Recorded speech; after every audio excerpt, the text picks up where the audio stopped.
Hello radio doctor ನೇರ phone in ಕಾರ್ಯಕ್ರಮ. ಇಂದಿನ ವಿಷಯ ಉದರ ಸಂಬಂಧಿ ಕಾಯಿಲೆಗಳು. ನೇರ ಪ್ರಸಾರದಲ್ಲಿ ನಿಮ್ಮೊಂದಿಗೆ ಡಾಕ್ಟರ್ ಪ್ರವೀಣ್ ಜಿಪಿ, ಶಸ್ತ್ರಚಿಕಿತ್ಸಾ ತಜ್ಞರು, ಜನಪ್ರಿಯ ಮಲ್ಟಿ ಸ್ಪೆಷಾಲಿಟಿ ಆಸ್ಪತ್ರೆ ಹಾಸನ. ಪ್ರಸ್ತುತಪಡಿಸುತ್ತಾರೆ ಅರಕಲಗೂಡು ವಿ ಮಧುಸೂದನ್. ಪ್ರಾಯೋಜಕರು ಜನಪ್ರಿಯ ಆಸ್ಪತ್ರೆ ಕೆಆರ್ ಪುರಂ ಹಾಸನ. ಸಂಪರ್ಕಿಸಲು ದೂರವಾಣಿ ಸಂಖ್ಯೆ 246289 ಮತ್ತು 245258. ಎಸ್ಟಿಡಿ ಕ್ರಮಾಂಕ 081772. ಆತ್ಮೀಯ ಕೇಳುಗರೆ, ತಮ್ಮೆಲ್ಲರಿಗೂ ನಮಸ್ಕಾರ. ಇವತ್ತಿನ ಹಲೋ ರೇಡಿಯೋ ಡಾಕ್ಟರ್ ಕಾರ್ಯಕ್ರಮಕ್ಕೆ ಎಲ್ಲರಿಗೂ ಮತ್ತೊಮ್ಮೆ ಸ್ವಾಗತ. ನಾವು ಇವತ್ತಿನ ಈ ಸಂಚಿಕೆಯಲ್ಲಿ ಆಯ್ಕೆ ಮಾಡಿಕೊಂಡಿರತಕ್ಕಂಥ ವಿಷಯ ಉದರ ಸಂಬಂಧಿ ಕಾಯಿಲೆಗಳು. ನಮ್ಮ ಹೊಟ್ಟೆಯನ್ನು ಒಂದು ಸಾರಿ ಸುಮ್ಮನೆ ನಾವು ನೆನಪು ಮಾಡ್ಕೊಂಡ್ರೆ ಅದರೊಳಗೆ ಏನೆಲ್ಲ ಅಂಗಗಳು ಇದ್ದಾವೆ ಅನ್ನುವಂಥದ್ದು ನಮ್ಮ ಕಣ್ಣು ಮುಂದೆ ಬರುತ್ತೆ. ಚಿಕ್ಕ ಕರಳಿದೆ, ದೊಡ್ಡ ಕರಳಿದೆ, ಪಿತ್ತಕೋಶ ಇದೆ, ಲಿವರ್ ಇದೆ, ಕಿಡ್ನಿ ಇದೆ, ಗರ್ಭಕೋಶ ಇದೆ, ಇನ್ನೂ ಸಣ್ಣ ಪುಟ್ಟದ್ದು ಏನೇನೋ ಇರುತ್ತೆ. ಇಷ್ಟೊಂದೆಲ್ಲ ಅಂಗಗಳು ಇರುವಂತಹ ನಮ್ಮ ಹೊಟ್ಟೆಯಲ್ಲಿ ಅನೇಕ ಸಮಸ್ಯೆಗಳು ಕೂಡ ಕಾಣಿಸಿಕೊಳ್ತಾ ಇರುತ್ತೆ. ಆವಾಗವಾಗ ಸಾಕಷ್ಟು ಸಮಸ್ಯೆಗಳು ನಮ್ಮ ಹೊಟ್ಟೆಯಲ್ಲಿ ಗೋಚರಿಸುತ್ತೆ. ಇತ್ತೀಚಿನ ದಿವಸಗಳಲ್ಲಿ ಆಹಾರದ ಕಾರಣಕ್ಕೋ ಅಥವಾ ನಮ್ಮ ಒತ್ತಡದ ಜೀವನಕ್ಕೋ ಅಥವಾ ನಮ್ಮ ಜೀವನ ಶೈಲಿಯಿಂದಾಗಿ ಹೊಟ್ಟೆಗೆ ಸಂಬಂಧಪಟ್ಟಂತಹ ಅನೇಕ ಸಮಸ್ಯೆಗಳು ನಮ್ಮನ್ನು ಆವಾಗವಾಗ ಬಾಧಿಸ್ತಾ ಇರುತ್ತೆ. ಬಹಳ ಮುಖ್ಯವಾಗಿ ಈ ಗ್ಯಾಸ್ಟ್ರಿಕ್ ಅನ್ನುವಂಥದ್ದು ಬಹುತೇಕ ಜನರನ್ನು ಬಾಧಿಸ್ತಾ ಇರತಕ್ಕಂತಹ ಒಂದು ಸಮಸ್ಯೆ. ನಾನು ಈಗಾಗಲೇ ಹೇಳಿದಾಗೆ ನಮ್ಮ ಹೊಟ್ಟೆಯ ಭಾಗದಲ್ಲಿಯೇ ಅನೇಕ ಅಂಗಾಂಗಗಳಿರುವ ಕಾರಣಕ್ಕಾಗಿ ಈ ಉದರ ಸಂಬಂಧಿ ಕಾಯಿಲೆಗಳು ಅಂತ ಹೇಳಿ ಏನಿದೆಯೋ ಅದನ್ನು ನಾವು ನಿರ್ಲಕ್ಷ್ಯವನ್ನು ಮಾಡಬಾರ್ದು. ಯಾಕೆ ಅಂತ ಹೇಳಿದರೆ, ಸಾಮಾನ್ಯವಾಗಿ ನಮಗೆ ಕಾಣ್ತಕ್ಕಂಥ ಒಂದು ಲಕ್ಷಣ ಹೊಟ್ಟೆ ನೋವಿನಿಂದ ನಮಗೆ ಪ್ರಾರಂಭ ಆಗುತ್ತೆ. ಆದರೆ ಒಳಗೆ ಏನಾಗಿರುತ್ತೆ ಅನ್ನುವಂಥದ್ದನ್ನು ತಿಳಿಬೇಕು ಅಂತ ಹೇಳಿದರೆ ನಾವು ವೈದ್ಯರನ್ನು ಸಂಪರ್ಕವನ್ನು ಮಾಡಬೇಕಾಗುತ್ತೆ.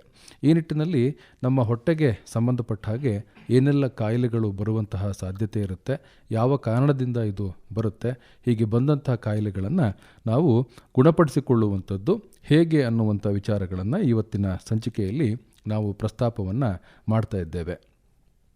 ಇವತ್ತಿನ ಈ ಕಾರ್ಯಕ್ರಮದಲ್ಲಿ ಭಾಗವಹಿಸಿ ನಿಮ್ಮೊಂದಿಗೆ ಮಾತನಾಡಲಿಕ್ಕೆ, ನಿಮ್ಮ ಸಮಸ್ಯೆಗಳಿಗೆ ಸ್ಪಂದಿಸಲಿಕ್ಕೆ ನಮ್ಮೊಂದಿಗೆ ಇದ್ದಾರೆ ಹಾಸನದ ಜನಪ್ರಿಯ ಮಲ್ಟಿ ಸ್ಪೆಷಾಲಿಟಿ ಆಸ್ಪತ್ರೆಯ ಶಸ್ತ್ರಚಿಕಿತ್ಸಾ ತಜ್ಞರಾದ ಡಾಕ್ಟರ್ ಜಿಪಿ ಪ್ರವೀಣ್ ಅವರು. ಸರ್, ತಮಗೆ ನಮಸ್ಕಾರ, ಕಾರ್ಯಕ್ರಮಕ್ಕೆ ಸ್ವಾಗತ. ನಮಸ್ಕಾರಗಳು ಸರ್. ನೀವು ಇವತ್ತಿನ ಕಾರ್ಯಕ್ರಮದಲ್ಲಿ ಡಾಕ್ಟರ್ ಪ್ರವೀಣ್ ಅವರನ್ನು ನೇರವಾಗಿ ಸಂಪರ್ಕವನ್ನು ಮಾಡಬಹುದು. ನೀವು ಸಂಪರ್ಕವನ್ನು ಮಾಡಲಿಕ್ಕೆ ನಮಗೆ ದೂರವಾಣಿ ಕರೆಗಳನ್ನು ಮಾಡಬೇಕಾಗುತ್ತೆ. ಒಮ್ಮೆ ದೂರವಾಣಿ ಸಂಖ್ಯೆಗಳನ್ನು ಹೇಳ್ತೇನೆ, ಆನಂತರ ವೈದ್ಯರು ಒಂದು 5 ನಿಮಿಷಗಳ ಕಾಲ ಉದರ ಸಂಬಂಧಿ ಕಾಯಿಲೆಗಳಿಗೆ ಸಂಬಂಧಪಟ್ಟ ಹಾಗೆ ಒಂದಷ್ಟು ಮಾಹಿತಿಯನ್ನು ಮಾಡಿಕೊಡ್ತಾರೆ. ಆನಂತರ ನಿಮ್ಮ ಕರೆಗಳನ್ನು ಸ್ವೀಕರಿಸಲಾಗುತ್ತೆ. ದೂರವಾಣಿ ಸಂಖ್ಯೆಗಳು ಹೀಗಿದ್ದಾವೆ: 246289, ಮತ್ತೊಂದು ಸಂಖ್ಯೆ 245258. ದೂರವಾಣಿ ಸಂಖ್ಯೆಗಳನ್ನು ಮತ್ತೊಮ್ಮೆ ಹೇಳ್ತೇನೆ: 246289, ಮತ್ತೊಂದು ಸಂಖ್ಯೆ 245258. STD ಕೋಡ್ ಸಂಖ್ಯೆ 08172. ಸರ್, ಈ ನಮ್ಮ ಹೊಟ್ಟೆ ಅನೇಕ ಅಂಗಾಂಗಗಳಿರ್ತಕ್ಕಂತಹ ಒಂದು ಕಟ್ಟೆ ಅಂಥೇಳಿ ನಾವು ಕರಿಬಹುದು ಸರ್. ಸಾಮಾನ್ಯವಾಗಿ ಹೊಟ್ಟೆಗೆ ಸಂಬಂಧಪಟ್ಟ ಹಾಗೆ ಏನೆಲ್ಲ ಸಮಸ್ಯೆಗಳು ಬರುವಂತಹ ಸಾಧ್ಯತೆ ಇರುತ್ತೆ? ಮೊದಲಿಗೆ ಎಲ್ಲ ಜನತೆಗೆ ಗುರುಪೂರ್ಣಿಮೆಯ ಶುಭಾಶಯಗಳು. ತಾವು ಹೇಳಿದ ಹಾಗೆ ಉದರ ಒಂದು ಕಸದ ತೊಟ್ಟಿ ಅಂತ ಹೇಳ್ತೇವೆ ನಾವು ನಮ್ಮ ಮೆಡಿಸಿನಲ್ಲಿ. ಯಾಕೆ ಅಂತ ಹೇಳಿದರೆ, ನಾವು ತಿನ್ನುವಂಥ ಆಹಾರ ಅದರಲ್ಲಿ ಇರುವಂತಹ ನ್ಯೂಟ್ರಿಯೆಂಟ್ಸ್ನ ತೆಗೆದುಕೊಂಡು ನಿಮಗೆ ಗೊತ್ತಿರೋ ಹಾಗೆ ಮಲವಾಗಿ ಹೊರಗಡೆ ಹೋಗುವಂಥದ್ದು. ಸೊ ಅದು ಹೊಟ್ಟೆಯಲ್ಲಿಯೇ ಇರುತ್ತೆ. ಹೊಟ್ಟೆಯಿಂದ ಹೊರಗೆ ಹೋಗುವ ತನಕ ನಮಗೇನಾದರೂ ಒಂದು ಸಮಸ್ಯೆಗಳು ಕೊಡಬಹುದು. ಪ್ರತಿನಿತ್ಯ ನಾವು ಅದನ್ನು ವಿಸರ್ಜನೆ ಮಾಡದೇ ಇದ್ದರೆ ಅಲ್ಲಿಂದನೇ ಪ್ರಾರಂಭ ಆಗುತ್ತೆ, ಸಮಸ್ಯೆಗಳು ಪ್ರಾರಂಭ ಆಗುತ್ತೆ. ಅಂದರೆ ನಾವು ಯಾವ ರೀತಿ ಆಹಾರ ಸೇವಿಸ್ತೇವೆ ಅದರಿಂದನೇ ಮೊದಲಿಗೆ ಶುರುವಾಗುತ್ತೆ. ಶುಚಿಯಾದ ಆಹಾರ ಮತ್ತು ನ್ಯೂಟ್ರಿಯೆಂಟ್ಸ್ ಪೂರ ಇರುವಂಥ ಆಹಾರವನ್ನು ನಾವು ಸೇವನೆ ಮಾಡೋದ್ರಿಂದ ಈ ಕಾಯಿಲೆಗಳನ್ನು ಬಹುಮಟ್ಟಿಗೆ ನಾವು ತಡಿಬಹುದು. ಇತ್ತೀಚೆಗೆ ಸ್ವಲ್ಪ ಈ ಹೊಟ್ಟೆಗೆ ಸಂಬಂಧಪಟ್ಟಂತಹ ಸಮಸ್ಯೆಗಳು ಜಾಸ್ತಿ ಆಗ್ತಾ ಇದೆ ಸರ್. ಯಾಕೆ ಇತ್ತೀಚೆಗೆ ಜಾಸ್ತಿ ಆಗ್ತಾ ಇರ್ತಕ್ಕಂಥದ್ದು? ಒಳ್ಳೆ ಪ್ರಶ್ನೆಯನ್ನು ಕೇಳಿದ್ರಿ. ಈಗಿನ ನಮ್ಮ ಆಹಾರ ಪದ್ಧತಿಯೇ ಹಾಗಾಗಿದೆ. ಅಂದರೆ ಸಮಯ ಪಾಲನೆ ಇಲ್ಲ ಊಟ ತಿನ್ನುವುದರಲ್ಲಿ. ಮತ್ತು ಸಾಮಾನ್ಯವಾಗಿ ಗಡಿಬಿಡಿಯಲ್ಲೇ ಊಟ ಆಗುತ್ತೆ.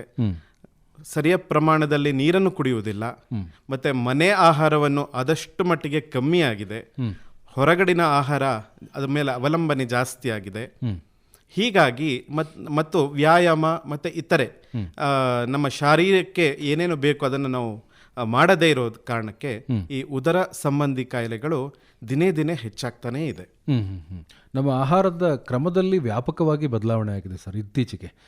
ತಾವು ಹೇಳಿದಾಗೆ ನಮಗೆ ಏನು ಬೇಕು ಏನು ಬೇಡ ಅನ್ನೋದಕ್ಕಿಂತನೂ ಕೂಡ ನಮ್ಮ ಬಾಯಿಗೆ ನಮ್ಮ ಕಣ್ಣಿಗೆ ಏನು ಬೇಕೋ ಅಂತಹ ಆಹಾರಗಳನ್ನು ನಾವು ಸೇವನೆಯನ್ನು ಮಾಡ್ತಾ ಇರ್ತಕ್ಕಂಥ ಪ್ರಮಾಣ ಹೆಚ್ಚಾಗ್ತಾ ಇದೆ. ಇದರ ಒಟ್ಟಾರೆ ಪರಿಣಾಮ ಏನು ಸರ್? ಖಂಡಿತವಾಗಿಯೂ ಈಗ ಹೇಗೆ ಮಕ್ಕಳು ತಮಗೆ ಹಸಿವಾದಾಗ ಕೇಳುತ್ತೆ, ತಾಯಿಗೆ ತನಗೆ ಹಸಿವಾಗಿದೆ ಅಮ್ಮ ಅಂತ ಕೇಳುತ್ತೆ. ಅದೇ ಸ್ವಲ್ಪ ವಯಸ್ಕರಾದ ಮೇಲೆ ನಾವು ಸಮಯವನ್ನು ನೋಡಿ ಊಟ ಮಾಡ್ತಾ ಇದ್ದೇವೆ. ತಮಗೆ ಹೊಟ್ಟೆಗೆ ಬೇಕಾ ಬೇಡವಾ ಅದು ಎರಡನೇದಾಗ್ತಾ ಇದೆ. ಬೆಳಗ್ಗೆ ಈ ಥರ 8 ಗಂಟೆ ಆಯಿತು 9 ಗಂಟೆ ಆಯಿತು ತಿಂಡಿ ತಿನ್ನು, ಮಧ್ಯಾಹ್ನ ಈ ಸಮಯಕ್ಕೆ ಟೈಮ್ ನೋಡು ಊಟ ಮಾಡು. ಪ್ರಮಾಣ ಎಷ್ಟಿರಬೇಕು ಆ ಪ್ರಮಾಣದಲ್ಲಿ ಆಹಾರ ಸೇವನೆ ಮಾಡಿದರೆ ಯಾವುದೇ ಸಮಸ್ಯೆಗಳಾಗುವುದಿಲ್ಲ. ಬಟ್ ನಾವು ಅದನ್ನು ಮೀರಿ ತಿಂತೇವೆ.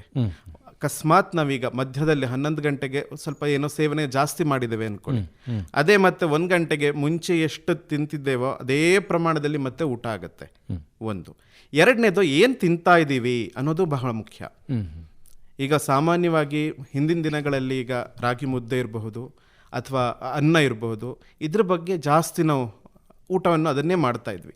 ಬಟ್ ಈಗ ನಮ್ಮ ಆಹಾರದಲ್ಲಿ ಇತರೆ ವಿಷಯಗಳು ಬಹಳಷ್ಟಿವೆ. ಈಗ ಅಪರೂಪಕ್ಕೆ ಎಲ್ಲೋ 1 ತಿಂಗಳಿಗೋ ಅಥವಾ 2 ತಿಂಗಳಿಗೋ ಅದು ನಮ್ಮ ಹೊಟ್ಟೆಗೆ ಹೋದರೆ ತೊಂದರೆ ಇಲ್ಲ. ಬಟ್ ನಾವಿಲ್ಲಿ ಏನು ನಮ್ಮ ಜಾಗದಲ್ಲಿ ನಾವು ಯಾವ ಊರದಲ್ಲಿದ್ದೇವೆ, ನಮ್ಮ ಕರ್ನಾಟಕ ಸೌತ್ ಕರ್ನಾಟಕಲ್ಲಿ ನಾವು ಏನು ತಿಂತಾ ಇದ್ದೀವಿ ಅದನ್ನೇ ಬಹಳಷ್ಟವಾಗಿ ತಿನ್ನಬೇಕು. ಹೊರಗಡೆ ಬೇರೆ ಪ್ರದೇಶದ ತಿಂದಾಗ ಅದು ನಮಗೆ ಅರ್ಗಿಸ್ಕೊಳ್ಳಿಕ್ಕೆ ಕಷ್ಟ ಆಗುತ್ತೆ. ಹಾಗಾಗಿ ನಮಗೆ ಈ ಸಂಬಂಧಿತ ಕಾಯಿಲೆಗಳು ಹೆಚ್ಚಾಗಿ ಕಾಣ್ತಾ ಇದೆ. ಈಗ ಸಾಮಾನ್ಯವಾಗಿ ನಾವು ನಮಗೆ ಗೊತ್ತಿರೋ ಹಾಗೆ ಏನು ಅನ್ನ ಅಥವಾ ಆಹಾರಗಳನ್ನು ಸೇವನೆ ಮಾಡ್ತೀವೋ ಬಾಯಿಯ ಮೂಲಕ ಅದು ಜಠರಕ್ಕೆ ಹೋಗಿ ಕರಳಿನಲ್ಲಿ ಇಳಿದು ಹೋಗುವಂಥದ್ದು. ಆದರೆ ಈ ಆಹಾರ ಹೊಟ್ಟೆಯಲ್ಲಿ ಇರ್ತಕ್ಕಂತಹ ಬೇರೆ ಬೇರೆ ಅಂಗಗಳನ್ನು ಕೂಡ ಬಾಧಿಸ್ತಕ್ಕಂಥ ಸಾಧ್ಯತೆ ಇರುತ್ತೆ. ಹೌದು. ನಾವೀಗ ಊಟ ಮಾಡಿದ ತಕ್ಷಣ ಬಾಯಿನಲ್ಲಿಯೇ ಸುಮಾರಾಗಿ ಹಲ್ಲುಗಳಿಂದ ಜಗಿಬೇಕು. ಈಗ ಏನಾಗ್ತಿದೆ, ಟಿ ವಿ ನೋಡ್ತಾನೋ ಅಥವಾ ಮೊಬೈಲ್ ಹಾವಳಿಯಿಂದನೋ ಏನು ನುಂಗ್ತಾ ಇದ್ದೇವೆ ಜನ. ನಾವು ಸಾಮಾನ್ಯವಾಗಿ ನೋಡ್ತಾ ಇರೋದು ಅದ್ರ ಬಗ್ಗೆ ಗಮನ ಕೊಟ್ಟಾಗ ಅದನ್ನು ಬಾಯಿನಲ್ಲಿ ಹಲ್ಲಿಂದ ಜಗಿಯೋದು ಕಮ್ಮಿ ಆಗ್ತಾ ಇದೆ, ಡೈರೆಕ್ಟಾಗಿ ಹೊಟ್ಟೆಗೆ ಹೋಗ್ತಾ ಇದೆ. ಹೊಟ್ಟೆಗೆ ಜಾಸ್ತಿ ಕೆಲಸ ಬರ್ತಾ ಇದೆ, ಜಠರಕ್ಕೆ ಕೆಲಸ ಬರ್ತಾ ಇದೆ. ಆ ಜಠರದಿಂದ ಸಣ್ಣ ಕರಳಿರಲಿ ದೊಡ್ಡ ಕರಳಿ ಮುಖಾಂತರ ಹೊರಗಡೆ ಹೋಗುತ್ತೆ. ಈ ಕಾರ್ಯಕ್ರಮ ಏನಿದೆಯಲ್ಲ ಪಚನ ಕಾರ್ಯಕ್ರಮಕ್ಕೆ ಈ ಲಿವರ್ ಆಗಿರ್ಬೋದು, ಪ್ಯಾಂಕ್ರಿಯಾಸ್, ಹೀಗೆ ಇತರೆ ಪಿತ್ತಕೋಶ ಆಗಿರ್ಬೋದು, ಇತರೆ ಅಂಗಾಂಗಗಳು ಸಹಾಯಕ ಮತ್ತು ಪೂರಕವಾಗಿರುತ್ತೆ. ಅವು ರಸಗಳನ್ನು ಉತ್ಪತ್ತಿ ಮಾಡಿ ಕರಳಿಗೆ ಬಿಡುತ್ತೆ. ಈ ರಸಗಳು ಯಾಕೆ ಉಪಯುಕ್ತ ಅಂತ ಹೇಳಿದರೆ ಬೇಗ ಪಚನವಾಗಲಿ, ಅದರಲ್ಲಿರುವ ನ್ಯೂಟ್ರಿಷನ್ ಏನಿರುತ್ತಲ್ಲ ಅದು ನಮ್ಮ ಮೈಗೆ ಸೇರಲಿ, ರಕ್ತದ ಮುಖಾಂತರ ಇಡೀ ದೇಹಕ್ಕೆ ಹೋಗಲಿ ಅಂತ ಹೇಳಿ ಇದು ವ್ಯವಸ್ಥೆ. ಅಂತ ಅಂದ್ರೆ ನಮ್ಮ ಬಾಯಿ ಏನು ಕೆಲಸ ಮಾಡಬೇಕು ಅದು ಪರಿಪೂರ್ಣ ನಾವು ಮಾಡ್ಬಿಡ್ಬೇಕು ಬಾಯಿನಲ್ಲೇನೆ. ಹೌದು. ಇಲ್ಲ ಅಂತ ಅಂದ್ರೆ ಅದರ ಒತ್ತಡವು ಕೂಡ ಹೊಟ್ಟೆ ಮೇಲೆ ಬೀಳುತ್ತೆ. ಖಂಡಿತವಾಗ್ಲು. ಇದು ಯಾಕೆಂದ್ರೆ ಹೊಟ್ಟೆಯಲ್ಲಿ ಒಳಗಡೆ ಆಗುವಂಥದ್ದು ಬಗ್ಗೆ ನಮಗೆ ಯಾವ ಕಂಟ್ರೋಲ್ ಇಲ್ಲ, ಅದು ತನ್ನಿಂದ ತಾನೇ ಆಟೋಮೆಟಿಕ್ ಆಗಿ ಆಗ್ತಾ ಇರುತ್ತೆ. ಬಟ್ ನಾವೇನು ಮಾಡಬಹುದು, ಬಾಯಿನಲ್ಲಿ ಎಷ್ಟು ಸಾಧ್ಯ ಆಗುತ್ತೋ ಅಷ್ಟು ಜಗದು ಹೊಟ್ಟೆಗೆ ಕೊಡಬೇಕು. ಆವಾಗ ಆ ಒಂದು ಜೀರ್ಣಕ್ರಿಯೆ ಅಂತ ಹೇಳಿ ಏನಿರುತ್ತೋ ಅದು ಚೆನ್ನಾಗಾಗುತ್ತೆ, ಹೊಟ್ಟೆಯ ಕೆಲಸವೂ ಕೂಡ ಒಂದಷ್ಟು ಕಡಿಮೆ ಆಗುತ್ತೆ. ಖಂಡಿತವಾಗ್ಲು. ಕೇಳುಗರೆ, ಈಗ ಉದರಕ್ಕೆ ಸಂಬಂಧಪಟ್ಟಂತಹ ಮೂಲಭೂತ ಒಂದು ಮಾಹಿತಿಯನ್ನು ನಮಗೆ ವೈದ್ಯರು ಮಾಡಿಕೊಟ್ರು. ಈಗ ನಿಮ್ಮ ಕರೆಗಳನ್ನು ನಾವು ಸ್ವೀಕಾರವನ್ನು ಮಾಡ್ತೇವೆ. ಹೊಟ್ಟೆಗೆ ಸಂಬಂಧಪಟ್ಟಂತಹ ಯಾವುದೇ ಕಾಯಿಲೆ ಇರ್ಬೋದು, ಅದಕ್ಕೆ ಸಂಬಂಧಪಟ್ಟ ಹಾಗೆ ನೀವು ನಿಮ್ಮ ಸಮಸ್ಯೆಗಳನ್ನು ವೈದ್ಯರೊಂದಿಗೆ ಹೇಳಿಕೊಳ್ಬಹುದು. ನೀವು ಕರೆ ಮಾಡಲಿಕ್ಕೆ ಬಳಸಬೇಕಾದಂತಹ ದೂರವಾಣಿ ಸಂಖ್ಯೆಗಳು ಹೀಗಿದ್ದಾವೆ: 246-289, ಮತ್ತೊಂದು ಸಂಖ್ಯೆ 245-258. ದೂರವಾಣಿ ಸಂಖ್ಯೆಗಳನ್ನು ನಾನು ಮತ್ತೊಮ್ಮೆ ಹೇಳ್ತೇನೆ: 246-289, ಮತ್ತೊಂದು ಸಂಖ್ಯೆ 245-258. STD ಕೋಡ್ ಸಂಖ್ಯೆ 08172. ನಮ್ಮ ಕೇಳುಗರು ಕರೆಯನ್ನು ಮಾಡಲಿಕ್ಕೆ ಪ್ರಾರಂಭ ಮಾಡಿದ್ದಾರೆ. ಮೊದಲ ಕರೆಯನ್ನು ಯಾರು ಮಾಡಿದ್ದಾರೆ ನೋಡೋಣ. ನಮಸ್ತೆ. ಮಾತನಾಡಿ ಸರ್. ಅದೇ ಸರ್, ಡಾಕ್ಟರ್ ಸರ್ ನಮಸ್ತೆ.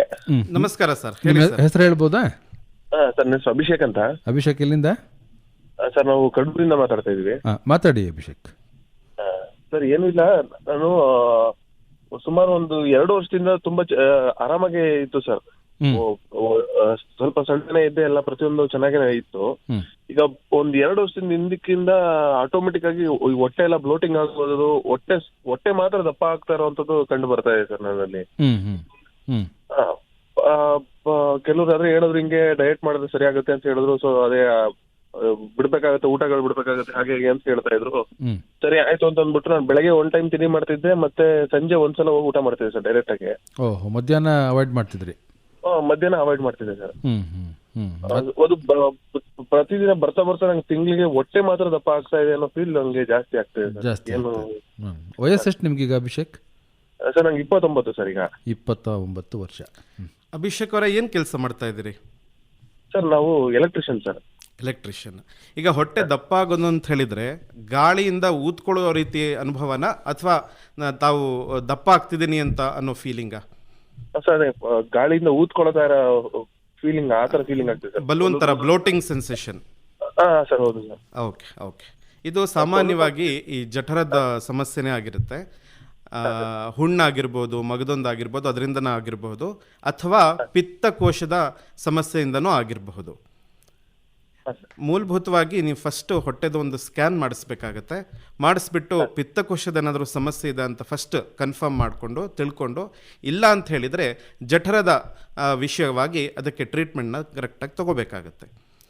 ಎರಡನೇದಾಗಿ ಆಹಾರ ಪದ್ಧತಿ ನಿಮ್ಮದು ಅಷ್ಟು ಒಳ್ಳೆಯದಿಲ್ಲ ಅಂತ ಕಾಣಿಸ್ತಾ ಇದೆ. ಮಧ್ಯಾಹ್ನ ಊಟವನ್ನು ಬಿಡುವುದು ಒಳ್ಳೆಯದಲ್ಲ. ಮತ್ತು ಸಾಮಾನ್ಯವಾಗಿ ಹೆಚ್ಚಿನ ತರಕಾರಿ, ಸೊಪ್ಪು ಮತ್ತು ಹಣ್ಣುಗಳನ್ನು ನಮ್ಮ ಆಹಾರ ತಟ್ಟೆಯಲ್ಲಿ ಇರಬೇಕು. ಕನಿಷ್ಠ ಪಕ್ಷ 40-50% ತಟ್ಟೆಯಲ್ಲಿ ತರಕಾರಿ, ಸೊಪ್ಪು ಮತ್ತು ಹಣ್ಣುಗಳನ್ನ ಇಟ್ಕೊಂಡು ಊಟ ಮಾಡಬೇಕು. ಇದಿಷ್ಟು ಮಾಡಬೇಕಾಗ್ತದೆ. ಮತ್ತು ಸ್ಕ್ಯಾನ್ ಒಂದು ಮಾಡಿಸ್ಕೊಂಡು ಏನಾದರೂ ಬೇರೆ ಪಿತ್ತಕೋಶದ ಸಮಸ್ಯೆ ಇದೆಯಾ ಅಂತ ಕನ್ಫರ್ಮ್ ಮಾಡಿ ಮುಂದೆ ಹೋಗಬಹುದು. ಒಂದು ಸ್ಕ್ಯಾನ್ ಮಾಡಿಸ್ಕೊಳ್ಳಿ ಅಭಿಷೇಕ್. ಸ್ಕ್ಯಾನ್ ಮಾಡಿಸ್ಕೊಳ್ಳಿ. ಧನ್ಯವಾದ ಕರೆ ಮಾಡಿದ್ದಕ್ಕೆ. ಮುಂದಿನ ಕರೆಗೆ ಹೋಗುವ ಮುನ್ನ ಸರ್, ಸಾಮಾನ್ಯವಾಗಿ ಹೊಟ್ಟೆ ಅಂತ ಅಂದಾಗ ನಮಗೆ ಹಿಂದಿನಿಂದಲೂ ಕೂಡ ಒಂದು ಸಾಮಾನ್ಯವಾದ ಸಮಸ್ಯೆ ಅಂತ ಅಂದರೆ ಹುಣ್ಣುಗಳು ಇರುತ್ತೆ ಅಂತ ಹೇಳಿ. ಹೊಟ್ಟೆಯಲ್ಲಿ ಸಾಮಾನ್ಯವಾಗಿ ಹುಣ್ಣುಗಳು ಯಾಕಾಗುತ್ತೆ ಸರ್? ನಾವು ಊಟ ಮಾಡಿದ ತಕ್ಷಣ ಹೊಟ್ಟೆಯಲ್ಲಿ ಆ್ಯಸಿಡ್ ಅನ್ನೋಂಥ ಒಂದು ಇರುತ್ತೆ. ಅದು ಸುಮಾರಾಗಿ ಎಲ್ಲ ಕ್ರಿಮಿಗಳನ್ನ ಅಥವಾ ಸುಮಾರು ವಿಷಯಗಳನ್ನ ತಡೆ ಮಾಡುತ್ತೆ, ಅದನ್ನು ಅದು ಮುಂದಕ್ಕೆ ಹೋಗದೆ ಇರೋ ಹಾಗೆ. ಯಾವಾಗ ಈ ಆ್ಯಸಿಡ್ ಅನ್ನುವಂಥದ್ದು ಜಾಸ್ತಿ ಉತ್ಪತ್ತಿ ಆಗುತ್ತೋ, ಆ ಆ್ಯಸಿಡ್ನ ಅಂಶ ಜಾಸ್ತಿ ಆಗ್ತದೋ, ಅದರದ್ದು ಕಾರ್ಯ ಜಾಸ್ತಿ ಆದಾಗ ಈ ಹುಣ್ಣುಗಳಾಗುವಂಥದ್ದು. ಯಾಕಾಗತ್ತೆ? ನಾವು ತಗೊಳ್ಳೋಂಥ ಆಹಾರದ ಮೇಲೆ ಹೋಗುತ್ತೆ. ಈ ಜಾಸ್ತಿ ಖಾರವಾಗಿರುವಂಥ ಆಹಾರ, ಅಥವಾ ಮಾಂಸ ಸೇವನೆ ಜಾಸ್ತಿ ಮಾಡಿದಾಗ, ಅಥವಾ ಕೆಲವರು ಮದ್ಯ ಸೇವನೆಯನ್ನು ಬಹಳಷ್ಟು ಮಾಡ್ತಾರೆ. ಸೊ ಈ ಆಹಾರದಲ್ಲಿ ಇವಿಷ್ಟು ಬದಲಾವಣೆಗಳನ್ನು ತಂದಾಗ ನಮಗೆ ಈ ಹುಣ್ಣುಗಳು ಸಾಮಾನ್ಯ. ಇನ್ನೊಂದು, ಆಹಾರ ಬಿಟ್ಟು ನಾವು ಯಾವಾಗ ಈ ಸ್ಟ್ರೆಸ್ ಅಂತ ಹೇಳ್ತೇವೆ, ಒತ್ತಡ, ವಿಪರೀತ ಒತ್ತಡ ಆದಾಗಲೂ ಅದು ಡೈರೆಕ್ಟ್ ಜಠರಕ್ಕೆ ಕನೆಕ್ಷನ್ ಇರೋದು. ಆಗ ಈ ಹುಣ್ಣುಗಳಾಗುವಂಥದ್ದು ಸಾಮಾನ್ಯವಾಗಿ ನಾವು ಕಾಣ್ತೇವೆ. ಸೊ ಆಹಾರ ಮತ್ತು ಈ ಒತ್ತಡ ಎರಡನ್ನೂ ನಿಭಾಯಿಸ್ಕೊಂಡಾಗ ಸಾಮಾನ್ಯವಾಗಿ ಈ ಹುಣ್ಣಿನ ಸಮಸ್ಯೆಗಳಿಂದ ನಾವು ಹೊರಗೆ ಬರಬಹುದು. ಮುಂಚೆ ಹೇಗಿತ್ತು ಅಂತ ಹೇಳಿದರೆ, ಒಂದು 10-15 ವರ್ಷದ ಹಿಂದೆ ಈ ಹುಣ್ಣಿಗೂ ಟ್ರೀಟ್ಮೆಂಟ್ ಅಂದರೆ ಆಪರೇಷನ್ನೇ ಇತ್ತು. ಹೊಟ್ಟೆಯನ್ನು ಕುಯ್ದು ಅದರದ ಬೇಕಾಗಿರುವಂಥ ಆಪರೇಷನ್ ಮಾಡ್ತಾ ಇದ್ವಿ. ಬಟ್ ಈಗಿನ ಸೌಲಭ್ಯಗಳು, ಉತ್ತಮವಾದ ಮಾತ್ರೆಗಳು ಅಥವಾ ಇಂಜೆಕ್ಷನ್ಸ್ ಎಲ್ಲ ಬಂದಿದೆ. ಹಾಗಾಗಿ ಬಹುತೇಕವಾಗಿ 100ರಲ್ಲಿ ಒಂದು 70-80% ಆಪರೇಷನ್ ಇಲ್ಲದೆಯೇ ಹುಣ್ಣುಗಳಿಗೆ ಟ್ರೀಟ್ಮೆಂಟನ್ನು ಕೊಡಬಹುದು. ಬಟ್ ಬರದೇ ಇರೋ ಹಾಗೆ ತಡೆಗಟ್ಟುವುದು ಅದಕ್ಕಿಂತನೂ ಬಹಳ ಮುಖ್ಯ. ಮುಂದಿನ ಕರೆಗೆ ಹೋಗೋಣ. ನಮಸ್ತೆ. ಮಾತನಾಡಿ. ನಮಸ್ತೆ ಸರ್, ಶ್ರೀನಿವಾಸ್ ಅಂತ ಹಾಸನಿಂದ. ಮಾತಾಡಿ ಶ್ರೀನಿವಾಸ್. ಸರ್, ಬೆಳಿಗ್ಗೆ ನಾವು ಬೇಸ್ ತಿನ್ಬೇಕು. ನಮ್ದು ಗಾದೆ ಹೇಳ್ತಾರಲ್ಲ, ರಾಜನ್ ತರ ತಿನ್ಬೇಕು, ಮಧ್ಯಾಹ್ನ ಮಂತ್ರಿ ತರ, ರಾತ್ರಿ ಭಿಕ್ಷಕನ್ ತರ ಅಂತ. ಬೆಳಿಗ್ಗೆ ಹೊತ್ತು ಆಮೇಲೆ ಸರ್ ನನ್ಗೆ ಬಿಸಿನೀರು ಕುಡಿಬೇಕು ಅಂತ ಕೆಲವೊಬ್ರು ಹೇಳ್ತಾರೆ, ಕೆಲವೊಬ್ರು ಸ್ಮೂತಿ ಕುಡಿಬೇಕು, ಜ್ಯೂಸ್ ಕುಡಿಬೇಕು, ನಿಂಬೆಹಣ್ಣು ಹಾಕೊಂಡ್ ಕುಡಿಬೇಕು ಅಂತ ಹೇಳ್ತಾರೆ. ಲಾಸ್ಟ್ ಒಂದು ಪ್ರಶ್ನೆ ಸರ್ ನಂದು, ನೈಟ್ ಎಷ್ಟೊತ್ತು ಊಟ ಮಾಡ್ಬೇಕು, ಬೆಳಿಗ್ಗೆ ಎಷ್ಟು ಗಂಟೆಗೆ ತಿಂಡಿ ತಿನ್ಬೇಕು? 2-3 ಪ್ರಶ್ನೆ ಕೇಳಿದಿರಾ, ಒಂದೊಂದಕ್ಕೆ ಉತ್ತರ ಹೇಳ್ತಾರೆ ನಿಮಗೆ. ನಮಸ್ಕಾರ ಶ್ರೀನಿವಾಸ್ ಅವರೇ. ಗಾದೆ ಒಳ್ಳೆಯದೇ ಗಾದೆ ಇದೆ ಅದು. ಅದು ಉತ್ತಮವಾದ ಗಾದೆ ಹೇಳ್ತೇನೆ. ಎರಡನೇದು, ನೀವೀಗ ಬೆಳಗ್ಗೆ ಎಷ್ಟೊತ್ತಿಗೆ ಊಟ, ತಿಂಡಿ, ರಾತ್ರಿ ಎಷ್ಟೊತ್ತಿಗೆ ಊಟ ಅಂತ ಹೇಳಿದ್ರಿ. ನಾವು ಯಾವಾಗ ಏಳ್ತೇವೆ, ಯಾವಾಗ ಮಲಗ್ತೇವೆ ಮತ್ತು ನಮ್ಮ ಕೆಲಸ ಇದರದ್ದು ಅನುಗುಣವಾಗಿ ಸಾಮಾನ್ಯವಾಗಿ ಇರುತ್ತೆ. ಒಂದು 4:45 ಏಳ್ತೇವೆ ಅಂತಾದರೆ 7ರಿಂದ 8ಕ್ಕೆ ತಿಂಡಿ ಆಗಬೇಕು. 10-10ವರೆಗೆ ಏನಾದರೂ ಸಣ್ಣದಾಗಿ ಲೈಟಾಗಿ ಏನಾದರೂ ಒಂದು ತಿನ್ನಬಹುದು. ಒಂದು ಬಾಳೆಹಣ್ಣು, ಒಂದು ಸೇಬು ಹಾಗೆ ತಿಂದು ಮಧ್ಯಾಹ್ನ ಊಟ ಒಂದು 12:30 ಹಾಗೆ ಮಾಡಿಕೊಂಡು ಒಂದು 3:30-4 ಹಾಗೆ ಬೇಕಾದ್ರೆ ಸಂಜೆಯ ಕಾಫಿ ತಿಂಡಿ ಮಾಡಿಕೊಂಡು ರಾತ್ರಿ ಒಂದು 7-7:30 ಒಳಗಡೆ ಊಟವನ್ನು ಮುಗಿಸ್ಬೇಕು. ಊಟಕ್ಕೂ ನಿದ್ರೆಗೂ ಸಾಮಾನ್ಯವಾಗಿ 2 ಗಂಟೆ ವ್ಯತ್ಯಾಸ ಇರಬೇಕಾಗ್ತದೆ. ತುಂಬಾ ಥ್ಯಾಂಕ್ಸ್ ಡಾಕ್ಟ್ರೆ. ಇನ್ನೊಂದು ಪ್ರಶ್ನೆ ಇತ್ತು ಸರ್ ಶ್ರೀನಿವಾಸ್ ಅವ್ರದ್ದು. ಬೆಳಗ್ಗೆ ಬಿಸಿನೀರು ಕುಡಿಬೇಕು, ತಣ್ಣೀರು ಕುಡಿಬೇಕು? ಉತ್ತಮವಾದ ಕ್ವಶನ್, ಸುಮಾರು ಜನ ಕೇಳ್ತಾರೆ ಸರ್ ಇದು. ಬಿಸಿನೀರು ಅಂತ ಹೇಳಿದ್ರೆ ಅತಿಯಾಗಿ ಬಿಸಿ ಮಾಡಿ ಕುಡಿಬಾರ್ದು. ಕಾದಾರಿಸಿದ ನೀರನ್ನು ಕುಡಿಬಹುದು. ತುಂಬ ಬಿಸಿಯಾಗಿ ಕುಡಿದಾಗ ಒಳಗಡೆ ಇರುವಂಥ ನಮ್ಮ ಅಂಗಾಂಗಗಳು ಒಂಥರ ಸುಟ್ಟಿರೋ ರೀತಿಯಲ್ಲಿ ಆಗ್ತಾ ಹೋಗುತ್ತೆ.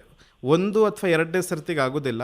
ಹಾಗೆ ಜಾಸ್ತಿ ಕುಡಿತಾ ಪ್ರತಿನಿತ್ಯ ಕುಡಿದಾಗ ಅದು ಒಳಗಡೆ ಸುಟ್ಟಿರೋ ಅನುಭವ ಆಗ್ತಾ ಹೋಗುತ್ತೆ. ಆಗ ಅದರದ್ದು ಸಂಬಂಧಿ ಕಾಯಿಲೆಗಳು ಶುರು ಆಗಬಹುದು. ಹಾಗಾಗಿ ಕಾದಾರಿಸಿದ ನೀರನ್ನು ಕುಡಿಯೋದು ಉತ್ತಮ. ಆಮೇಲೆ ಸರ್, ನಮ್ಮ ಜಿಮ್ ಟ್ರೈನರ್ಸ್ಗಳೇ ನಮಗೆ ನ್ಯೂಟ್ರಿಷಿಯನ್ಸ್ಗಳಾಗ್ಬಿಟ್ಟಿದ್ದಾರೆ, ಡಯಟಿಷಿಯನ್ ಆಗಿದ್ದಾರೆ, ಮತ್ತೆ ಎಲ್ಲ ತಜ್ಞರಾಗ್ಬಿಟ್ಟಿದ್ದಾರೆ. ಸೊ ಇನ್ಸ್ಟಾಗ್ರಾಮಲ್ಲಾಗಲಿ ಅಥವಾ ಯಾವುದೋ ಯೂಟ್ಯೂಬಲ್ಲಾಗಲಿ ನೋಡಿದ್ರೆ ಬರೀ ಈ ಥರ ಪ್ರೋಟೀನ್ಸ್ ತಗೊಳ್ಳಿ, ಈ ಥರ ನ್ಯೂಟ್ರಿಯೆಂಟ್ಸ್ ತಗೊಳ್ಳಿ, ಇದು ತಗೊಳ್ಳಿ ಅಂತ ಹೇಳ್ತಾರೆ. ನಮ್ಗೆ ಅದು ಕಂಡುಹಿಡಿಯೋದು ಹೇಗೆ? ಇದರಲ್ಲಿ ಈ ನ್ಯೂಟ್ರಿಯೆಂಟ್ಸ್ ಇದೆ, ಇದಿದೆ ಅಂತ ನಮ್ಮ ಸಾಮಾನ್ಯ ಜನರಿಗೆ ಕಂಡುಹಿಡಿಯೋದು ಹೇಗೆ ಸರ್? ಅದನ್ನು ಫಸ್ಟ್ ಯಾರು ಕೊಡ್ತಾ ಇದ್ದಾರೋ ಅವ್ರನ್ನ ಫಸ್ಟ್ ಸಂಪರ್ಕ ಮಾಡಬೇಕು. ಮತ್ತು ಅವರಿಗೆ ಆ ಕೊಡುವ ಯೋಗ್ಯತೆ ಇದೆಯಾ ಅಂತ ನೀವು ತಿಳ್ಕೊಬೇಕು. ನೀವು ಅಂದರೆ ನ್ಯೂಟ್ರಿಷನಿಸ್ಟ್ ಅಥವಾ ಡಾಕ್ಟರ್ಗಳು ಬಹುತೇಕವಾಗಿ ಒಂದು ನಿಮ್ಮ ಆಹಾರ ಬಗ್ಗೆ ಹೇಳಲಿಕ್ಕೆ ಸಾಧ್ಯ ಇದೆ. ಇತರೆ ಯಾರೇ ಆಗಿರಬಹುದು, ಅವರಿಗೆ ಅಷ್ಟು ಅದರ ಬಗ್ಗೆ ಅರಿವಿರುವುದಿಲ್ಲ ಅನ್ನೋದು ನನ್ನ ಭಾವನೆ. ಸರ್, ಇನ್ನೊಂದು ಕೊನೆಯ ಪ್ರಶ್ನೆ ಸರ್. ಐಡಿಯಲ್ ಅಂದ್ರೆ ಎಷ್ಟು ಹೊತ್ತು ನಾವು ತಿನ್ಬೇಕು? ಅಂದ್ರೆ 3 ಹೊತ್ತು, 2 ಹೊತ್ತು, ಅಥವಾ ಇನ್ ಗ್ಯಾಪ್ ಇಷ್ಟು ಅವರ್ ಗ್ಯಾಪ್ ಅಲ್ಲಿ ತಿನ್ಬೇಕು ಅಂತ ಏನಾದ್ರು ಇದೆಯಾ ಸರ್? ನಾನು ಈಗ ಹೇಳಿದ ಹಾಗೆ ಬೆಳಗ್ಗೆ ತಿಂಡಿ, ಮಧ್ಯಾಹ್ನದ ಊಟ, ರಾತ್ರಿ ಊಟ ಇರುತ್ತೆ. ಅದು 3 ಜೊತೆಯಲ್ಲಿ ಮಧ್ಯದಲ್ಲಿ ಸಣ್ಣದಾಗಿ ಏನಾದರೂ ಒಂದು ಲೈಟಾಗಿ ತಿನ್ಕೋಬಹುದು. ಅಂದರೆ ಒಂದು 10 ಗಂಟೆ ಇರ್ಬೋದು, ಸಂಜೆ ಒಂದು 3:30-4 ಗಂಟೆಗೆ ಸಣ್ಣದಾಗಿ ಏನಾದರೂ ತಿನ್ಕೊಂಡು ಒಂದು ದಿನಕ್ಕೆ ಒಂದು 4-5 ಬಾರಿ ತಿನ್ಬೋದು. ನಾವು ಎಷ್ಟು ಪ್ರಮಾಣ ತಿಂತೇವೆ ಮತ್ತು ಏನು ತಿಂತೇವೆ ಅನ್ನೋದನ್ನ ಮುಖ್ಯವಾಗುತ್ತೆ. Thank you sir. Thank you. ಧನ್ಯವಾದ ಶ್ರೀನಿವಾಸ್ ಅವರೇ ಕರೆ ಮಾಡಿದ್ದಕ್ಕಾಗಿ. ಈ ಹುಣ್ಣುಗಳ ಬಗ್ಗೆ ತಾವು ಹೇಳ್ತಾ ಇದ್ರಿ ಸರ್. ಇತ್ತೀಚೆಗೆ ಬಹಳ ಅಂತ ಅಂದರೆ ಅವ್ರಿಗೆ ಶಸ್ತ್ರಚಿಕಿತ್ಸೆ ಇಲ್ಲದೆ ವಾಸಿ ಮಾಡುವಂಥ ಹುಣ್ಣುಗಳನ್ನು ವಾಸಿ ಮಾಡುವಂಥ ತಂತ್ರಜ್ಞಾನವೂ ಕೂಡ ಬಂದಿದೆ ಅಂತ ಹೇಳಿ ಹಾಸನದಲ್ಲೂ ಕೂಡ ಲಭ್ಯ ಇದೆಯಾ? ಹೌದು ಸರ್, ಹಾಸನದಲ್ಲೂ ಸೌಲಭ್ಯ ಇದೆ, ನಮ್ಮ ಆಸ್ಪತ್ರೆಯಲ್ಲಿಯೂ ಲಭ್ಯ ಇದೆ. ಇದಕ್ಕೆ ಮಾತ್ರೆಗಳು ಮತ್ತು ಇಂಜೆಕ್ಷನ್ ಮುಖಾಂತರವೇ ಅದಕ್ಕೆ ಸರಿಯಾದ ಮದ್ದನ್ನು ಮಾಡಿ ಅದನ್ನು ಗುಣಪಡಿಸುವಂಥ ಟ್ರೀಟ್ಮೆಂಟ್ಗಳ ಇವೆ ಈಗ. ಸರ್, ಈಗ ಸಾಮಾನ್ಯವಾಗಿ ಮುಂದಿನ ಕರೆ ಇದೆ. ನಮಸ್ತೆ. ನಮಸ್ತೆ, ಮಾತನಾಡಿ. ಪ್ರವೀಣ್ ಅವರೇ ನಮಸ್ಕಾರ. ನಮಸ್ಕಾರ ಅಮ್ಮ. ನಾವು ಸೋಮವಾರಪೇಟೆಯಿಂದ ಕವಿತಾ ಅಂತ ಮಾತಾಡ್ತಾ ಇರೋದು. ನನಗೆ ಇವಾಗ 53 ಏಜ್ ಸರ್. ನನಗೂ ಸಹ ಸ್ವಲ್ಪ ಹೊಟ್ಟೆ ಜಾಸ್ತಿ ಇದೆ. ನನಗೆ ಯೂಟ್ರಸ್ ರಿಮೂವ್ ಆಗಿದೆ. ನಮ್ಮದು ವೆಜ್ ಊಟನೇ ಯಾವಾಗಲೂ. ನಾವು ಸಂಜೆ 6:30 ರಾತ್ರಿ ಊಟ ಎಲ್ಲ ಮುಗಿಸ್ತೀನಿ, ಆಕ್ಟಿವ್ ಆಗಿರ್ತೀನಿ. ಬಟ್ ನಾನು 78 kg ಇದ್ದೀನಿ ಸರ್. ನನಗೆ 53 ಏಜ್. ಅದೇ ಒಂದು, ಇನ್ನೇನಿಲ್ಲ ಸರ್, ಎಲ್ಲದರಲ್ಲೂ ಆಕ್ಟಿವ್ ಆಗಿದ್ದೀನಿ. ನಮಸ್ಕಾರ ಕವಿತಾ ಅವರೇ. 53 ವರ್ಷ ಮತ್ತು 78 kg ತೂಕ ಇದ್ದೀರಿ ಅಂತ ಹೇಳ್ತಿದ್ದೀರಿ. ಥೈರಾಯ್ಡ್ ಪರೀಕ್ಷೆಗಳನ್ನೆಲ್ಲ ಮೊದಲಿಗೆ ಮಾಡಿಸ್ಕೊಳ್ಳಿ. ಒಂದು. ಎರಡನೇದು ಲೈಫ್ ಸ್ಟೈಲ್ ಮಾಡಿಫಿಕೇಶನ್ ಅಂತ ಹೇಳ್ತೇವೆ. ಅಂದರೆ ಪ್ರತಿನಿತ್ಯ ವ್ಯಾಯಾಮ ಮಾಡುವಂಥದ್ದು ಅಥವಾ ವಾಕಿಂಗ್ ಮಾಡುವಂಥದ್ದು, ಮತ್ತು ಚಟುವಟಿಕೆಗಳಲ್ಲಿ ನಿರಂತರವಾಗಿ ಭಾಗಿಯಾಗುವಂಥದ್ದು, ಅಥವಾ ಓದುವ ಅಭ್ಯಾಸ ಇದ್ದರೆ ಓದುವಂಥದ್ದು. ಹೀಗೆ ಪ್ರತಿಯೊಂದನ್ನು ರೂಢಿ ಮಾಡ್ಕೊಳ್ಳಿ ಅಮ್ಮ. ತಾನೇ ನಿಧಾನಕ್ಕೆ ಇಳಿತಾ ಹೋಗುತ್ತೆ. ಮೊದಲಿಗೆ ಥೈರಾಯ್ಡ್ ಅಥವಾ ಮಗದೊಂದು ಸಮಸ್ಯೆ ಇದೆಯಾ ಅಂತ ತಿಳ್ಕೊಳ್ಳಿ. ನಂತರ ಹೀಗೆಲ್ಲ ಮಾಡಿದಾಗ ತೂಕ ಇಳಿಸ್ಲಿಕ್ಕೆ ಸಾಧ್ಯ ಇದೆ. ಏನು ಇಲ್ಲ ಸರ್, ನನಗೆ ಯಾವ್ದು ಎಲ್ಲ ಬಾಡಿ ಚೆಕಪ್ ಆಗಿದೆ, ಯಾವುದು ಏನೂ ಪ್ರಾಬ್ಲಮ್ ಇಲ್ಲ ಸರ್. ಯಾವ ತೊಂದರೆನೂ ಇಲ್ಲ. ಸಮಸ್ಯೆ ಇಲ್ಲ ಅಂತ ಹೇಳ್ತೀರಿ. ಇಲ್ಲ ಇಲ್ಲ ಯಾವ್ದು ಇಲ್ಲ. ಇದೆಲ್ಲ ಮಾಡಿ ಅಮ್ಮ, ಲೈಫ್ ಸ್ಟೈಲ್ ಏನು ಹೇಳ್ತೇವಲ್ಲ ಇದೆಲ್ಲ ಮಾಡ್ತಾ ಹೋಗಿ ಕ್ರಮೇಣ ಕಮ್ಮಿ ಆಗುತ್ತೆ. 1 ತಿಂಗಳು ಅಥವಾ 2 ತಿಂಗಳಲ್ಲಿ ಇಳಿಸ್ಲಿಕ್ಕೆ ಹೋಗಬೇಡಿ. 2 ರಿಂದ 4 ವರ್ಷದ ಅವಧಿ ಇಟ್ಕೊಂಡು ಟಾರ್ಗೆಟ್ ಇಟ್ಕೊಂಡು ಅದನ್ನು ನಿರಂತರವಾಗಿ ಮಾಡ್ಕೊಂಡು ಬನ್ನಿ ಅಮ್ಮ. ಡಿಸಿಪ್ಲಿನ್ಡ್ ಆಗಿ ನಿಧಾನಕ್ಕೆ ಸರಿಯಾಗಿ ಆಗಬೇಕು. Okay sir. ನಾನು ಅದೇ ನ್ಯೂಟ್ರಿಷನ್ ಪೌಡರ್ ತಗೊಳ್ಳೋಣ ಅನ್ಕೊಂಡಿದ್ದೆ, ಅದಕ್ಕೆ ಎಲ್ಲ ಬೇಡ, ಆಕ್ಟಿವ್ ಆಗಿದೆಯಲ್ಲ ನೀನು, ಇದರಲ್ಲೇ ಕಂಟ್ರೋಲ್ ಆಗುತ್ತೆ ಅಂತ ಹೇಳಿದ್ರು ಸರ್. ಹಾಗಾಗಿ ನ್ಯೂಟ್ರಿಷನ್ ಪೌಡ್ರು ಬೇಡ ಅಂತ ಅನಿಸ್ತಾ ಇದೆ ಸರ್ ನನಗೆ ಇವಾಗ ನೀವು ಹೇಳಿದ್ಮೇಲೆ. ಆಗ್ಬೋದಮ್ಮ, ಹಾಗೆ ಮಾಡಿ. Okay sir. ಓಕೆ ಸರ್, ಧನ್ಯವಾದ ಕವಿತಾ ಅವರ ಕರೆ ಮಾಡೋದಕ್ಕೆ. ಮುಂದಿನ ಕರೆಗೆ ಹೋಗೋಣ. ನಮಸ್ತೆ. ನಮಸ್ತೆ ಸರ್. ನಮಸ್ತೆ, ನಿಮ್ಮ ಹೆಸರು ಹೇಳಿ, ಮಾತನಾಡಿ. ನನ್ನ ಹೆಸರು ಸ್ವಾತಿ ಅಂತ. ಸ್ವಾತಿ, ಎಲ್ಲಿಂದ? ಬೇಲೂರಿಂದ. ಮಾತಾಡಿ ಸ್ವಾತಿ, ಏನು ಪ್ರಶ್ನೆ ಇದೆ ಕೇಳಿ. ಸರ್, ನಂದು ವೆಯ್ಟ್ ನಾನು ಜಾಸ್ತಿ ಆಗ್ತಾ ಇಲ್ಲ. ಆಕ್ಚುಲಿ ನಾನೀಗ 2 months ಬೇಬಿ ಇದೆ ನನಗೆ. ಪ್ರೆಗ್ನೆನ್ಸಿಯಲ್ಲೂ ಕೂಡ ನನ್ನ ವೆಯ್ಟ್ 8 kg ಅಷ್ಟೇ ನಾನು ಗ್ರೋತ್ ಜಾಸ್ತಿ ಆಗಿದ್ದು. ಹೌದು. ಮತ್ತೆ ಈಗ ಕೂಡ ನಂದು ವೆಯ್ಟ್ ಕಡಿಮೆ ಆಗೋಗಿದೆ. ಮತ್ತೆ ನಾನು ಏನ್ ಫುಡ್ ತಗೊಂಡ್ರು ಜಾಸ್ತಿ ಆಗಲ್ಲ. ಅಂಡ್ ಪ್ರೆಗ್ನೆನ್ಸಿಯಲ್ಲೂ ನಾನು ನ್ಯೂಟ್ರಿಷನ್ ಫುಡ್ಡೇ ತಗೊಂತಿದ್ದೆ, ಓನ್ಲಿ ವೆಜ್. ಬಟ್ ಕ್ವಾಂಟಿಟಿ ಕಡಿಮೆ ಇತ್ತು, ಕ್ವಾಲಿಟಿ ಚೆನ್ನಾಗಿತ್ತು. ಅಂದ್ರೆ ಸೊಪ್ಪು, ತರಕಾರಿ, ಕಾಳುಗಳು ಚೆನ್ನಾಗಿ ತಗೋತಂತೆ. ಕ್ವಾಂಟಿಟಿ ಕಡಿಮೆ ಇತ್ತು, ಕ್ವಾಲಿಟಿ ಚೆನ್ನಾಗಿತ್ತು. ಆದ್ರೂ ನಂದು ವೆಯ್ಟ್ ಜಾಸ್ತಿ ಆಗಿರ್ಲಿಲ್ಲ. ಅಂಡ್ ಈಗಲೂ ಕೂಡ 2 months ಬೇಬಿ ನಾನು ಫೀಡಿಂಗ್ ಮಾಡಿಸ್ಬೇಕು, ಆದ್ರೂ ನಂಗೆ ವೆಯ್ಟ್ ಇಲ್ಲ, ಜೊತೆಗೆ ಫುಡ್ ಜಾಸ್ತಿ ತಗೊಳಕ್ ಆಗ್ತಾ ಇಲ್ಲ. ನಮಸ್ಕಾರ ಅಮ್ಮ, ತೂಕ ಎಷ್ಟಿದ್ದೀರಿ ಹೇಳಿದ್ರಿ? ಈಗ 45.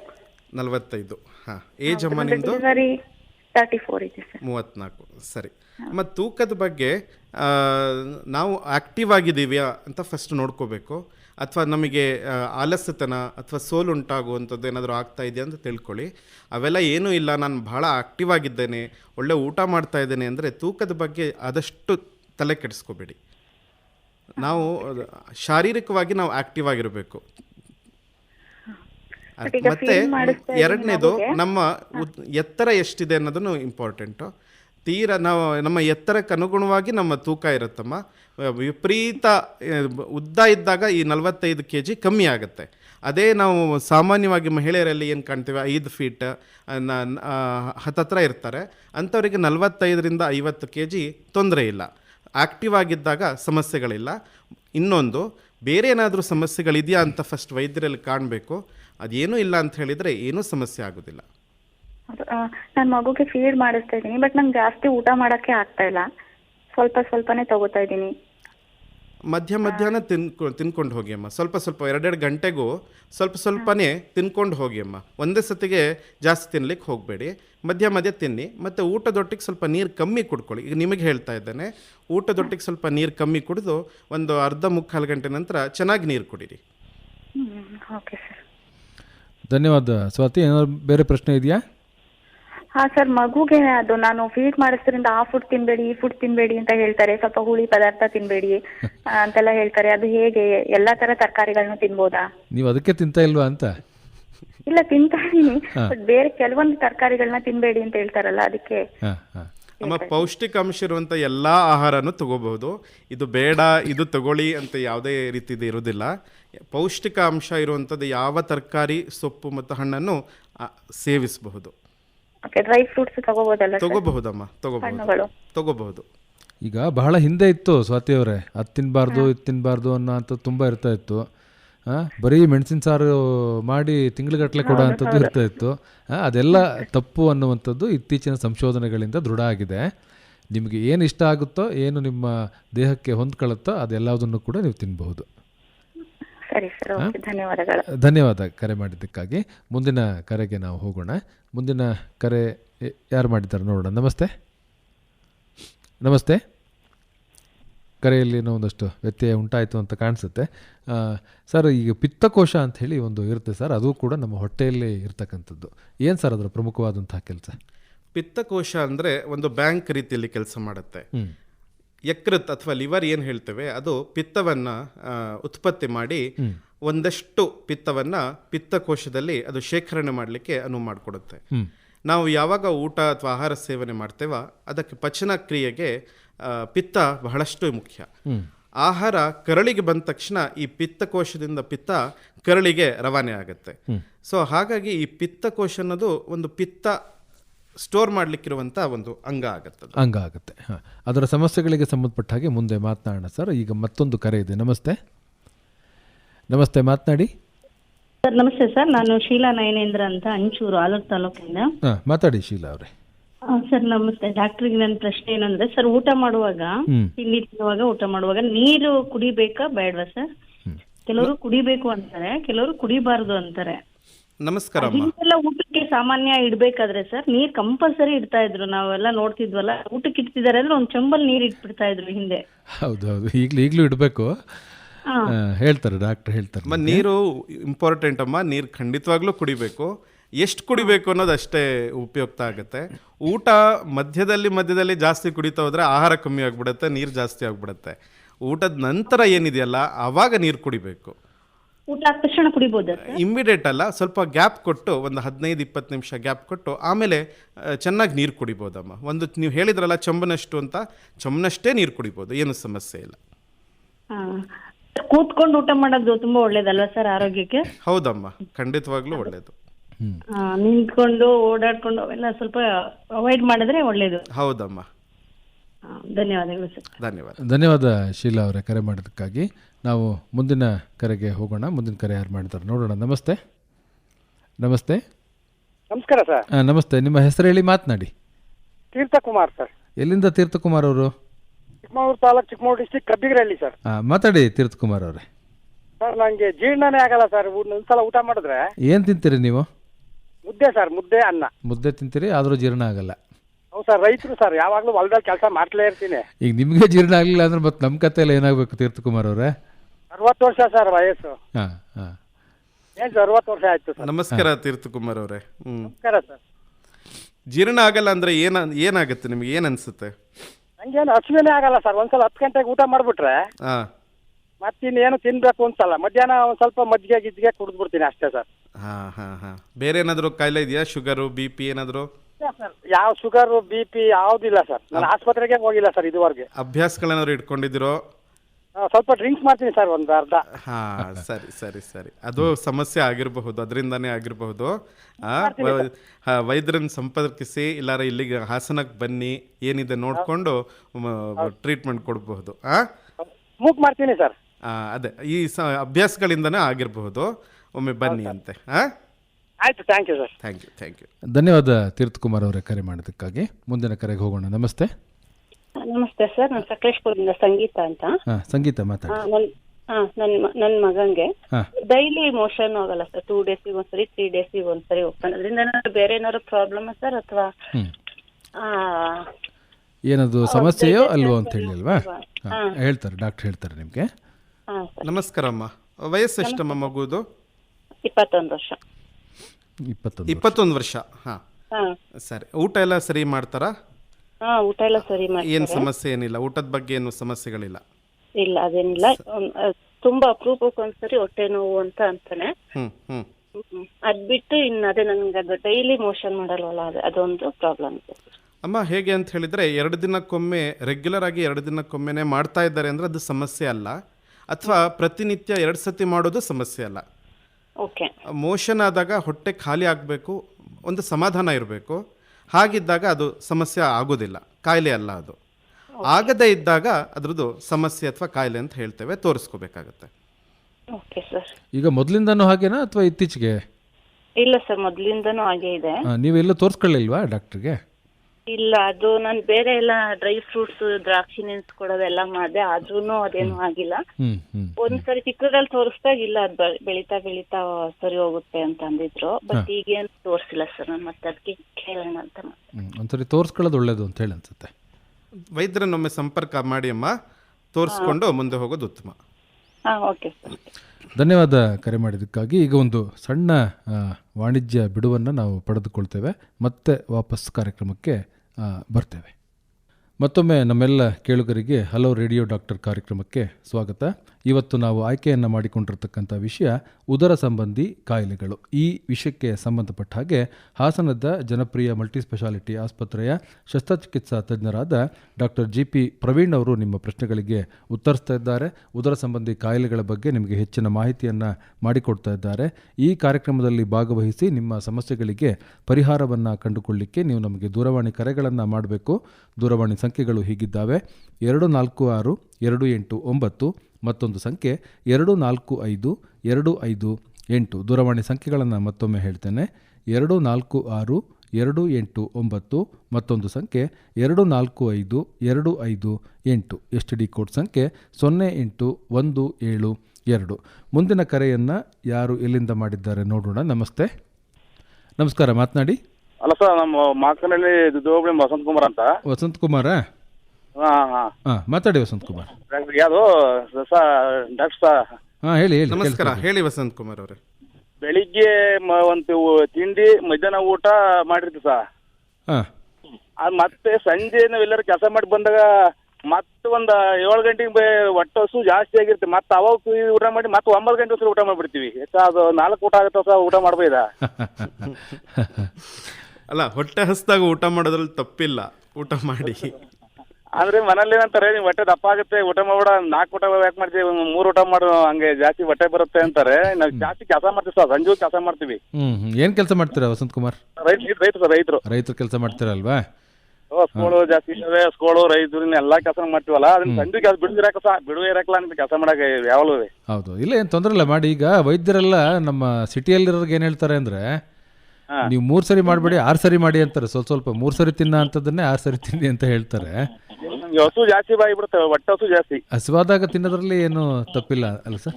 ನೀವು ಬಹುತೇಕ ಏನು 7 ಗಂಟೆಗೆ ಊಟ ಮಾಡ್ತೀನಿ ಅಂತ ಇದ್ರಲ್ಲ ವಸಂತ್ ಕುಮಾರ್, ಅದು ಕಮ್ಮಿ ಆಗ್ತಿರ್ಬೋದು, ಹೆಚ್ಚಿನ ಅಂಶ. ನಿಮ್ಮ ಶ್ರಮ ಕೆಲಸಕ್ಕೆ ನೀವು ಬಹುತೇಕ ಆಹಾರ ಕಮ್ಮಿ ಅನಿಸ್ತಿರ್ಬೋದು, ಅದಕ್ಕೆ ಮತ್ತೆ ಹಸುವಾಗ್ತದೆ ನಿಮ್ಗೆ. ಅದೇ ಮನೇಲಿ ರೊಟ್ಟಿ ಗಿಟ್ಟಿ ಇರುತ್ತೆ, ಅನ್ನ ಇರುತ್ತೆ, ಅದು ಹೋಗಿ ಮತ್ತೆ ತಿನ್ನ ಒಟ್ಟು ಹಸುವಾಗಿರುತ್ತೆ. ಅವಾಗ ತಿಂತೀವಿ, ಮತ್ತೆ 9 ಗಂಟೆ ಮತ್ತೆ ಅದೇ ಊಟ ಮಾಡ್ತೀವಿ, ಮಾಮೂಲಿ ಊಟನೇ. ಹಸುವಿದ್ದಾಗ ಒಳ್ಳೆ ಊಟ ಮಾಡಿ ವಸಂತ್ ಕುಮಾರ್. ಸುಮಾರು ಜನ ಹಸುವಿಲ್ಲ ಅಂತಾರೆ, ನಿಮ್ಗೆ ಒಳ್ಳೆ ಹಸುವಿದೆ. ಆರೋಗ್ಯವಾಗಿ ದೇಹನ ಆರೋಗ್ಯವಾಗಿ ಇಟ್ಕೊಳ್ಳಿ, ಚೆನ್ನಾಗಿ ಊಟ ಮಾಡಿ. ತೂಕ 92 kg ನೀನು ಸರ್. 92. ಕೆಲಸ ಚೆನ್ನಾಗಿ ಮಾಡ್ತೀರಾ ಅಲ್ವಾ? ಕೆಲಸ ರೈತ ಸರ್, ತುಂಬಾ ಸಂಜೆ ಬಿಡುಗಡೆ ಕೆಲಸ ಮಾಡ್ತೀವಿ ಸರ್. ಕೆಲಸ ಮಾಡುವಾಗ ಏನಾದ್ರು ಸುಸ್ತಾಗುತ್ತಾ ನಿಮ್ಗೆ? ಇಲ್ಲ, ಸುಸ್ತಿಗಿಸ್ತಿಲ್ಲ.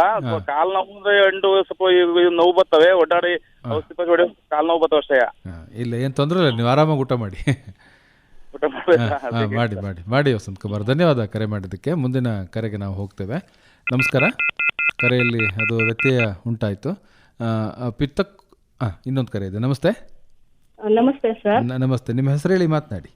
ಸರ್, ನಾವು ಬೇಲೂರು ತಾಲೂಕು ತಿರುಮಲನಹಳ್ಳಿಯಿಂದ ರಾಧಾ ವೆಂಕಟೇಶ್ ಅಂತ. ಮಾತಾಡಿ ರಾಧಾ ಅವರೇ. ಸರ್, ಇವಾಗ ಜನಕ್ಕೆ BP ಶುಗರ್ ನಾರ್ಮಲ್ ಆದಂಗೆ ಕೊಲೆಸ್ಟ್ರಾಲ್ ನಾರ್ಮಲ್ ಆಗಿದೆ ಸರ್ ಅಲ್ವಾ? ಈಗ ಟ್ಯಾಬ್ಲೆಟ್ ಅಂತೂ ತಗೊಳ್ಳೇಬೇಕು, ಹಂಗಾಗಿದೆ. ಮೊನ್ನೆ ನಮ್ ರಿಲೇಷನ್ ಒಬ್ರು ಸಿಕ್ಕಿದ್ರು ಸರ್, ಅವ್ರು ಹೇಳಿದ್ರು ಹೊಟ್ಟೆಲಿ ಕೊಲೆಸ್ಟ್ರಾಲ್ ಜಾಸ್ತಿ ಆಗಿ ಗಂಟಾಗಿತ್ತು ಹೊಟ್ಟೆಲಿ, 7 ಇಂಚ್ ಆಪರೇಷನ್ ಮಾಡಿದ್ರು ಅಂತ ತೋರ್ಸಿದ್ರು. ಆ ಥರ ಆಗುತ್ತಾ ಅನ್ನುವಂಥದ್ದು ಅವ್ರ ಪ್ರಶ್ನೆ ಸರ್. ಈ ಕೊಲೆಸ್ಟ್ರಾಲ್ ಹೆಚ್ಚಾಗಿ ಅದು ಗಂಟಿನ ರೂಪಕ್ಕೆ ಪರಿವರ್ತನೆ ಆಗುತ್ತಾ ಅಂತ. ಕೊಲೆಸ್ಟ್ರಾಲ್ ಹೆಚ್ಚಾಗಿ ಗಂಟಿನ ರೂಪದಲ್ಲಿ ಕಾಣುವಂಥದ್ದು ಬಹುತೇಕ ಅವರು ಲೈಪೋಮಾ ಅನ್ನೋ ವಿಷಯಕ್ಕೆ ಹೇಳ್ತಿರಬಹುದು ಅಂತ ನನ್ನ ಭಾವನೆ. ಲೈಪೋಮಾ ಅಂಥದ್ದು ಈ ಹೊಟ್ಟೆಯಲ್ಲಿ ಅಥವಾ ದೇಹದಲ್ಲಿ ಎಲ್ಲಾದರೂ ಆಗಿರಬಹುದು. ಇದು ಫ್ಯಾಟ್ ಏನಿರುತ್ತಲ್ಲ, ಅದು ಅದರದ್ದು ಕಾಯಿಲೆ ಶುರುವಾಗುತ್ತೆ, ಅದು ಗಂಟಿನ ರೂಪದಲ್ಲಿ ಬರುತ್ತೆ. ಆದರೆ ಅದು ಕೊಲೆಸ್ಟ್ರಾಲ್ಗೆ ಸಂಬಂಧಪಟ್ಟದ್ದು ಹಾಗೆ ಇಲ್ಲ. ಲೈಪೋಮಾ ಅನ್ನುವಂಥದ್ದು ಬಹುತೇಕ ಅದ್ರ ಬಗ್ಗೆ ಅವರು ಹೇಳ್ತಾ ಇರಬಹುದು. ಯಾಕಂದರೆ ಕೊಲೆಸ್ಟ್ರಾಲಿನ ಗಂಟುಗಳು ಅಂತ ಸಾಮಾನ್ಯವಾಗಿ ಬರುವುದಿಲ್ಲ. ಹೇಗೆ ಅಂದರೆ ಅದು ಡೆಪಾಸಿಟ್ಸ್ ಇರುತ್ತೆ, ರಕ್ತನಾಳಗಳ ಒಳಗಡೆ ಇರಬಹುದು ಅಥವಾ ಬೇರೆ ಲಿವರ್ ಮೇಲೆ ಇರಬಹುದು, ಹಾಗೆ ಡೆಪಾಸಿಟ್ ಆಗ್ತಾ ಹೋಗುತ್ತೆ ಫ್ಯಾಟ್ ಅನ್ನುವಂಥದ್ದು. ಬಟ್ ಈ ಗಂಟ್ ಏನು ಹೇಳಿದ್ರಲ್ಲ, ಬಹುತೇಕ ಲೈಪೋಮಾಗೆ ಹೇಳ್ತಿರ್ಬೋದು ಅನ್ನೋ ನನ್ನ ಭಾವನೆ. ಏನು ಸರ್ ಲೈಪೋಮಾ ಅಂತ ಅಂದರೆ? ಲೈಪೋಮಾ ಅಂತ ಹೇಳಿದ್ರೆ, ಈಗ ಏನು ಫ್ಯಾಟ್ ಇರುತ್ತಲ್ಲ, ಆ ಫ್ಯಾಟ್ ಅದ್ರದ್ದು ಕಾಯಿಲೆಯಾಗಿ ಅದು ಗಂಟುಗಳಾಗಿ ಪರಿವರ್ತನೆ ಆಗುತ್ತೆ. ದೇಹದಲ್ಲಿ ಯಾವ ಭಾಗದಲ್ಲೂ ಬೇಕಾದ್ರೂ ಆಗಬಹುದು. ಸಾಮಾನ್ಯವಾಗಿ ಕೈ ಮತ್ತು ಹೊಟ್ಟೆ, ಚರ್ಮದ ಕೆಳಗಡೆ ಸಾಮಾನ್ಯವಾಗಿ ಕಂಡು ಬರುತ್ತೆ. ಊತ ಇರುತ್ತೆ, ಆದ್ರೆ ಯಾವುದೇ ತರದ ನೋವು ಅಥವಾ ಮಗದೊಂದು ಇರುವುದಿಲ್ಲ. ನರದ ಮೇಲೆ ಏನಾದ್ರೂ ಅದೇನಾದ್ರೂ ಆ ಗಂಟು ಮೇಲೆ ಹೋಯ್ತು ಅಂತ ಹೇಳಿದ್ರೆ ಆಗ ನೋವಿನ ಅನುಭವ ಆಗಬಹುದು. ಸಾಮಾನ್ಯವಾಗಿ ಇದಕ್ಕೆ ಶಸ್ತ್ರಚಿಕಿತ್ಸೆ ಸಹ ಅಗತ್ಯ ಇಲ್ಲ. ಅಸಹ್ಯವಾಗಿ ಕಾಣ್ತಾ ಇದೆ ಅಥವಾ ತುಂಬ ನೋವು ಬರ್ತಾ ಇದೆ ಹಾಗೆ ಅಂದಾಗ ಅದನ್ನು ಶಸ್ತ್ರಚಿಕಿತ್ಸೆ ಮಾಡಿ ತೆಗೆಯೋದು ಉತ್ತಮ. ಅವರ ಕರೆ ತುಂಡಾಗಿದೆ, ಅವರು ರೇಡಿಯೋದಲ್ಲಿ ಉತ್ತರವನ್ನು ಕೇಳಿಕೊಂಡಿದ್ದಾರೆ ಅಂಥೇಳಿ ನಾವು ಭಾವಿಸ್ಕೊಳ್ತಾ ಮುಂದಿನ ಕರೆಗೆ ಹೋಗುವ ಮುನ್ನ ಈ ಪಿತ್ತಕೋಶಕ್ಕೆ ಸಂಬಂಧಪಟ್ಟ ಹಾಗೆ ಏನು ಸಾಮಾನ್ಯವಾದಂತಹ ಸಮಸ್ಯೆಗಳು ಬರುವಂತಹ ಸಾಧ್ಯತೆ ಇರುತ್ತೆ? ಸಾಮಾನ್ಯವಾಗಿ ಈ ಪಿತ್ತಕೋಶದ ಕಲ್ಲುಗಳಾಗುತ್ತೆ.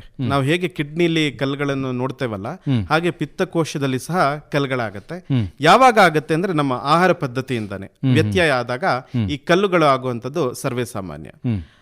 ಒಂದಿರ್ಬೋದು ಅಥವಾ ಜಾಸ್ತಿ ಆಗಬಹುದು, ಅಥವಾ ಈ ರಸ್ತೆ ಹಾಕ್ಲಿಕ್ಕೆ ಡಾಂಬರ್ ಉಪಯೋಗ ಮಾಡ್ತಾರಲ್ಲ ಆ ರೀತಿ ಡಾಂಬರಿನ ಹಾಗೆ ಆ ಪಿತ್ತ ಪರಿವರ್ತನೆ ಆಗುತ್ತೆ, ಸಾಸ್ ರೀತಿಯಲ್ಲಿ ಅಷ್ಟು ದಪ್ಪ ಆಗುತ್ತೆ.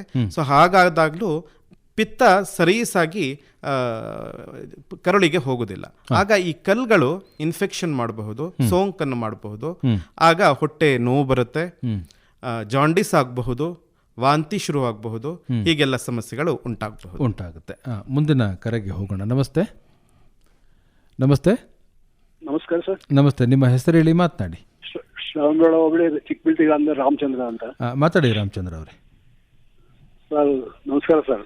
ನಮಸ್ಕಾರ ರಾಮಚಂದ್ರ ಅವರೇ, ಹೇಳಿ. ಇದು ನಮ್ಗೆ ಹಿಂದೆ ಈಗ ಒಂದು ಸ್ವಲ್ಪ ದಿವಸದಲ್ಲಿ ಸರ್ಪ್ ಸುತ್ತು ಅಂದ್ರೆ ಇದು ಅರ್ಪಿತ ಆಗ್ಬಿಡ್ತು, ಈಗಾಗಲೇ ಒಂದು 4-5 ವರ್ಷದಲ್ಲಿ. ಆಗ ನಾವು ಕೆಂಪೇಗೌಡ ಹಾಸ್ಪಿಟಲ್ ಹೋಗಿ ಅಡ್ಮಿಟ್ ಆಗಿ ಎಲ್ಲ ಚೆಕ್ ಮಾಡಿದ್ರು. ಚೆಕ್ ಮಾಡ್ಬೇಕಾದ್ರೆ ನಿಮ್ದು ಲಿವರ್ ಡ್ಯಾಮೇಜ್ ಆಗಿದೆ, ಡ್ರಿಂಕ್ಸ್ ಮಾಡ್ತಾ ಇದ್ರೆ ಅಂತ ಕೇಳಿದ್ರು. ಭಗವಾನ್ ಸರ್ ಅಂತ ನಮ್ಮೂರ್ನವ್ರೆ. ಅವರು ಹೌದು ಸರ್ ಅಂತ ಅಂದೆ. ವೆರಿ ಬೇಡ ಇದು ಲಿವರ್ ಹೇಗ್ ತಿಂದಿದೆ ಅಂತ ಅಂದ್ರು. ಈಗ ಏನ್ ಸಮಸ್ಯೆ ಇದೆ ಹೇಳಿ.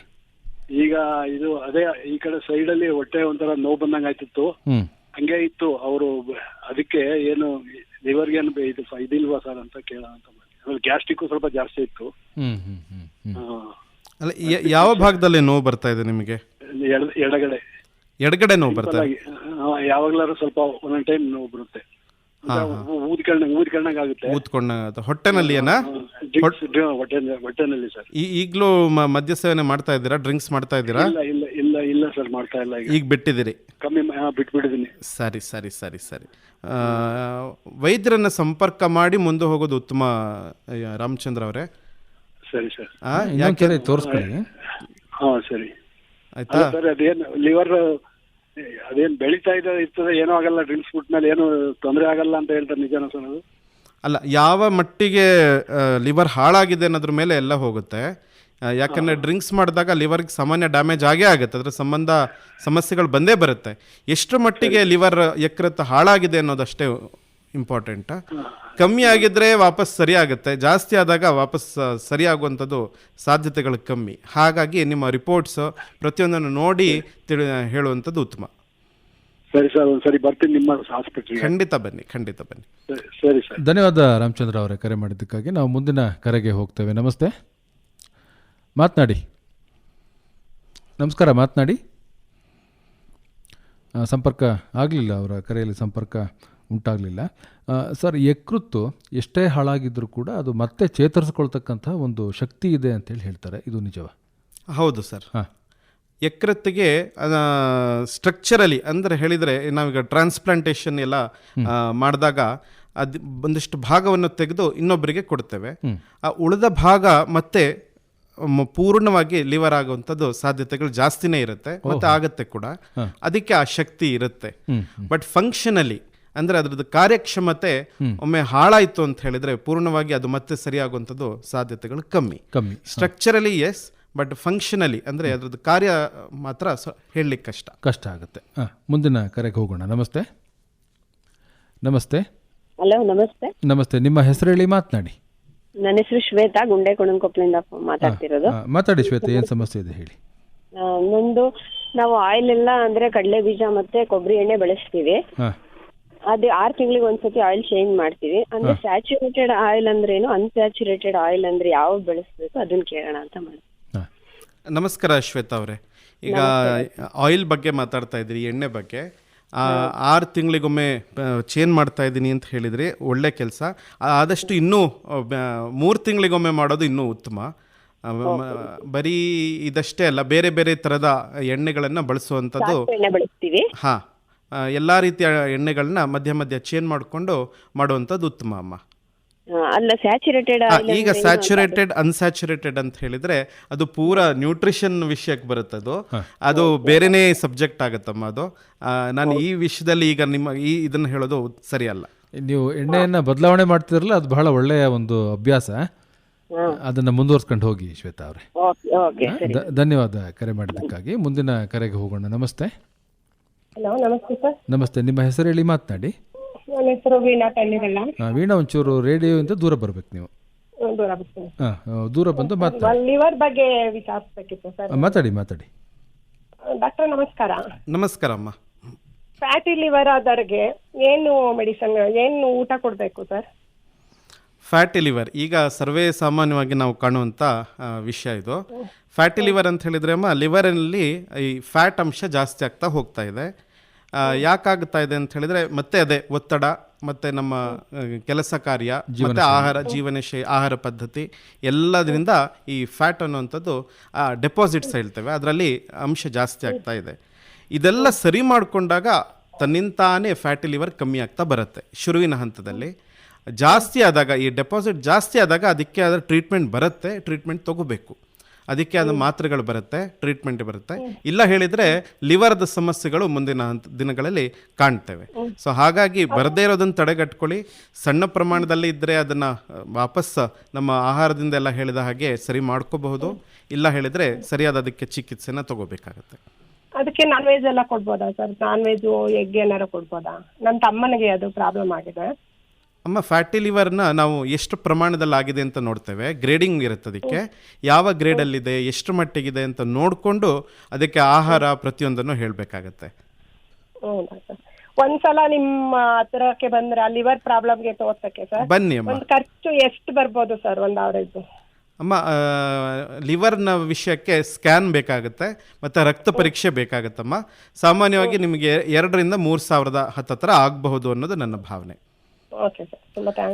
ಸರಿ ಅಮ್ಮ, ಧನ್ಯವಾದ ವೀಣಾ ಅವರ ಕರೆ ಮಾಡಿದ್ದಕ್ಕೆ. ಮುಂದಿನ ಕರೆಗೆ ನಾವು ಹೋಗ್ತಾ ಇದ್ದೇವೆ. ನಮಸ್ಕಾರ. ಮುಂದಿನ ಕರೆಗೆ ಹೋಗುವ ಮುನ್ನ ಕೇಳುಗರೆ, ನಾವು ಹಲೋ ರೇಡಿಯೋ ಡಾಕ್ಟರ್ ಇವತ್ತು ಈ ಒಂದು ಸಂಚಿಕೆಯಲ್ಲಿ ಉದರ ಸಂಬಂಧಿ ಕಾಯಿಲೆಗಳಿಗೆ ಸಂಬಂಧಪಟ್ಟ ಹಾಗೆ ಮಾತನಾಡ್ತಾ ಇದ್ದೇವೆ.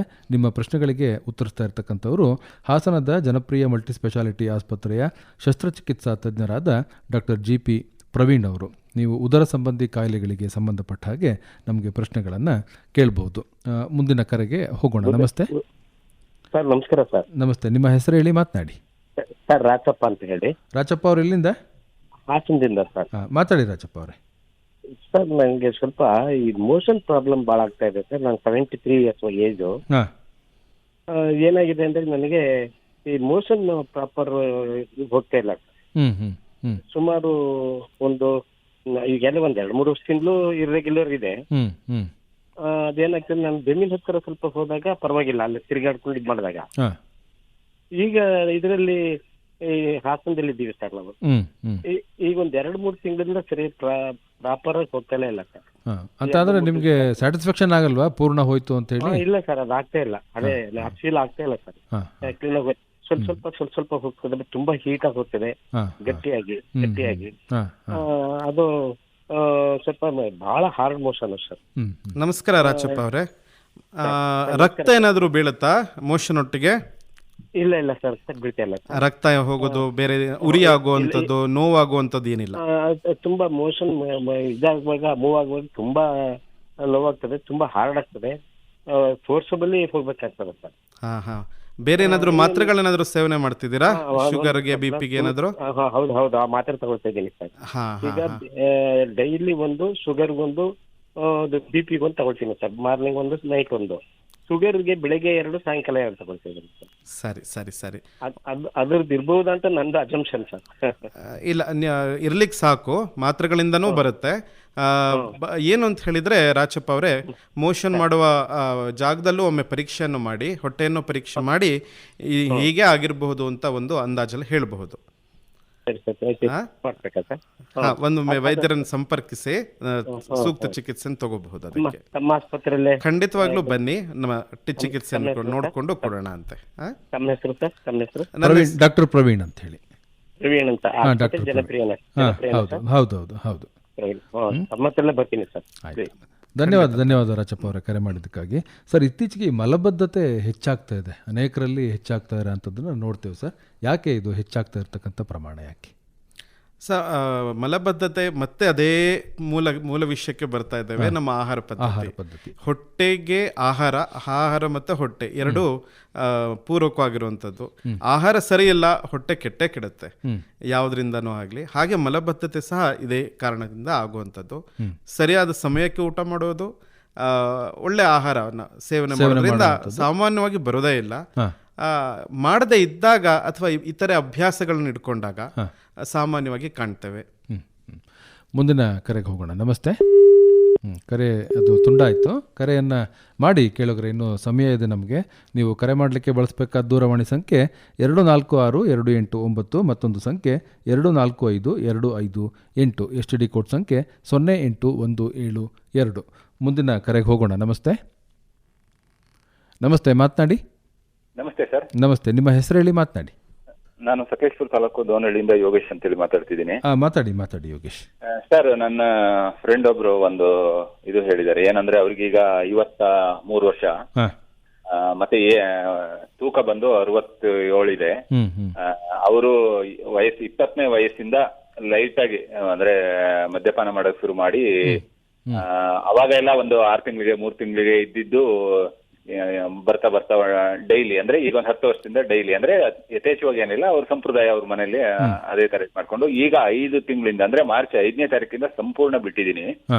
ನನ್ಗೆ ಸ್ವಲ್ಪ ಸುಸ್ತಾಗ್ತಿತ್ತು. ಆಸ್ಪತ್ರೆಗೆ ಹೋದಾಗ ಲೋ BP ಬರ್ತಾ ಇದೆ, 100 ಒಳಗಡೆ ಬರ್ತಾ ಇದೆ. ಅದಕ್ಕೆಲ್ಲ ಟೆಸ್ಟ್ ಮಾಡಿದಾಗ ಏನು ತೊಂದರೆ ಇಲ್ಲ, ನೀವು ಸ್ವಲ್ಪ ದಿವಸ ಇದಾದ್ಮೇಲೆ ಆಗುತ್ತೆ ಅಂತ ಹೇಳಿದ್ದಾರೆ. ಅದಕ್ಕೆ ನಿಮ್ಮಲ್ಲಿ ಕಳಿಸ್ಬೋದಾ? ಅವರಿಗೆ ಮತ್ತೆ ಏನಾದ್ರೂ ಸಮಸ್ಯೆ ಆಗುತ್ತಾ ಏನು ಅಂತ? ಖಂಡಿತವಾಗ್ಲೂ ಒಮ್ಮೆ ಪರೀಕ್ಷೆಯನ್ನು ಮಾಡಿ ಅದಕ್ಕೆ ಏನು ಬೇಕೋ ಚಿಕಿತ್ಸೆನ ಕೊಡೋಣ ಅಂತೆ. ಯೋಗೇಶ್ ಅವರೇ, ದಯವಿಟ್ಟು ನಿಮ್ಮ ಸ್ನೇಹಿತರನ್ನ ಕರ್ಕೊಂಡು ಬನ್ನಿ, ಸರಿಯಾಗಿ ನೋಡಿಕೊಂಡು ಮುಂದಕ್ಕೆ ಹೋಗೋಣ.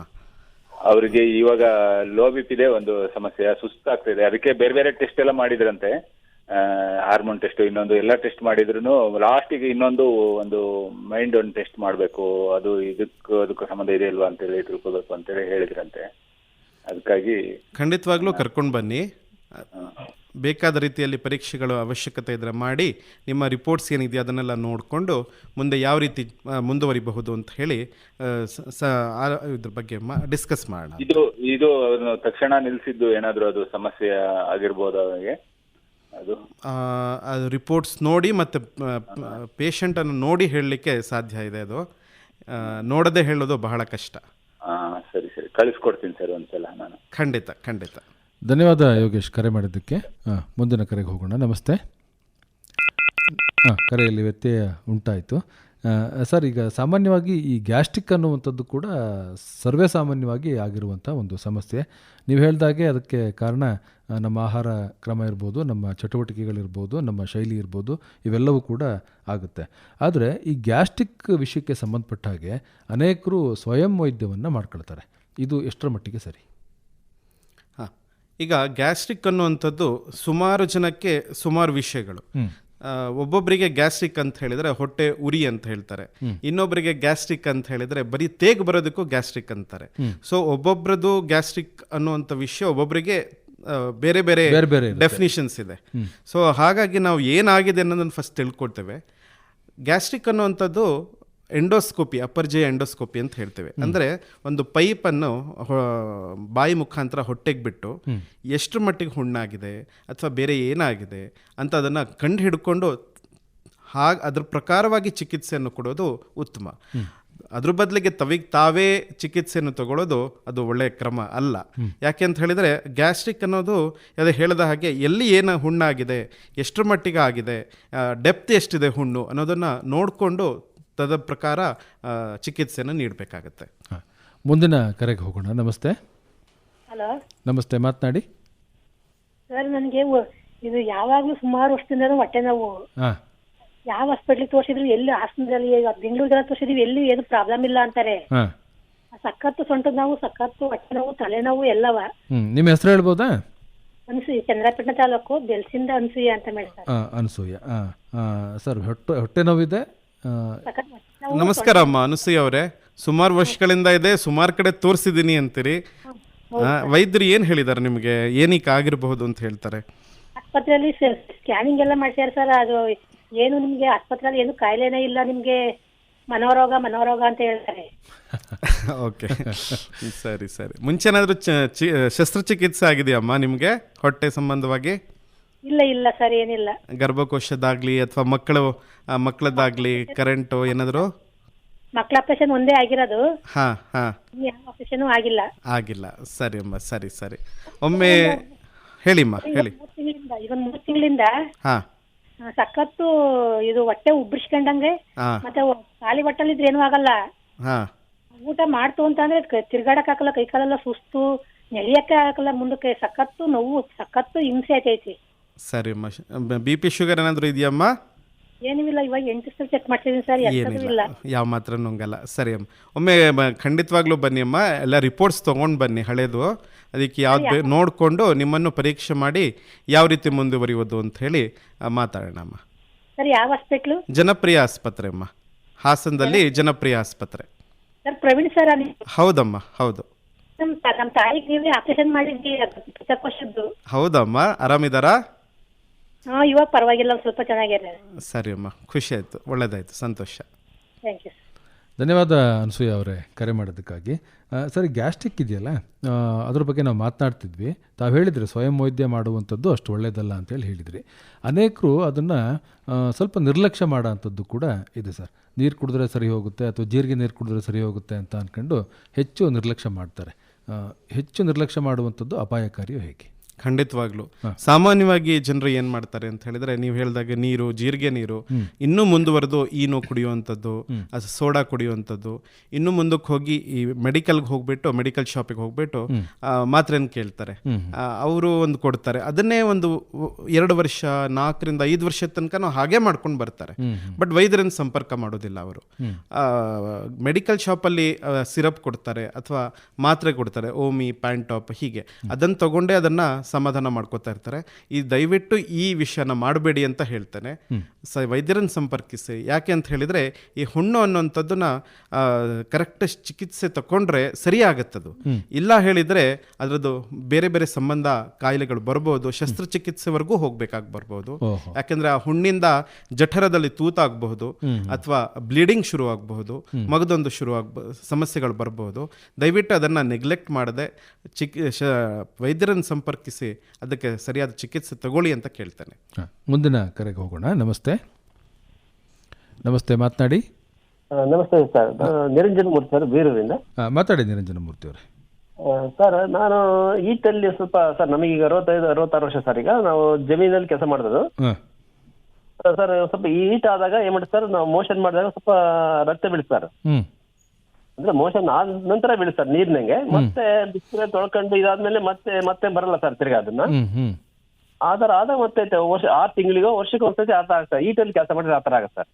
ಹೀಟ್ ಕೆಲಸ ಅಂದ್ರೆ ಏನ್ ಮಾಡ್ತೀರಿ? ಅಂದ್ರೆ ನಾವು ಜಮೀನಲ್ಲಿ ಹೋಗ್ತೀವಿ ಸರ್. ಈಗ ಜಮೀನಲ್ಲಿ ಗೊಬ್ಬರ ಚೆಲ್ಲೋದು, ಗರಿ ಬಾಚಾಕೋದು ಮಾಡ್ತೀವಿ ಸರ್ ತೋಟದಲ್ಲಿ.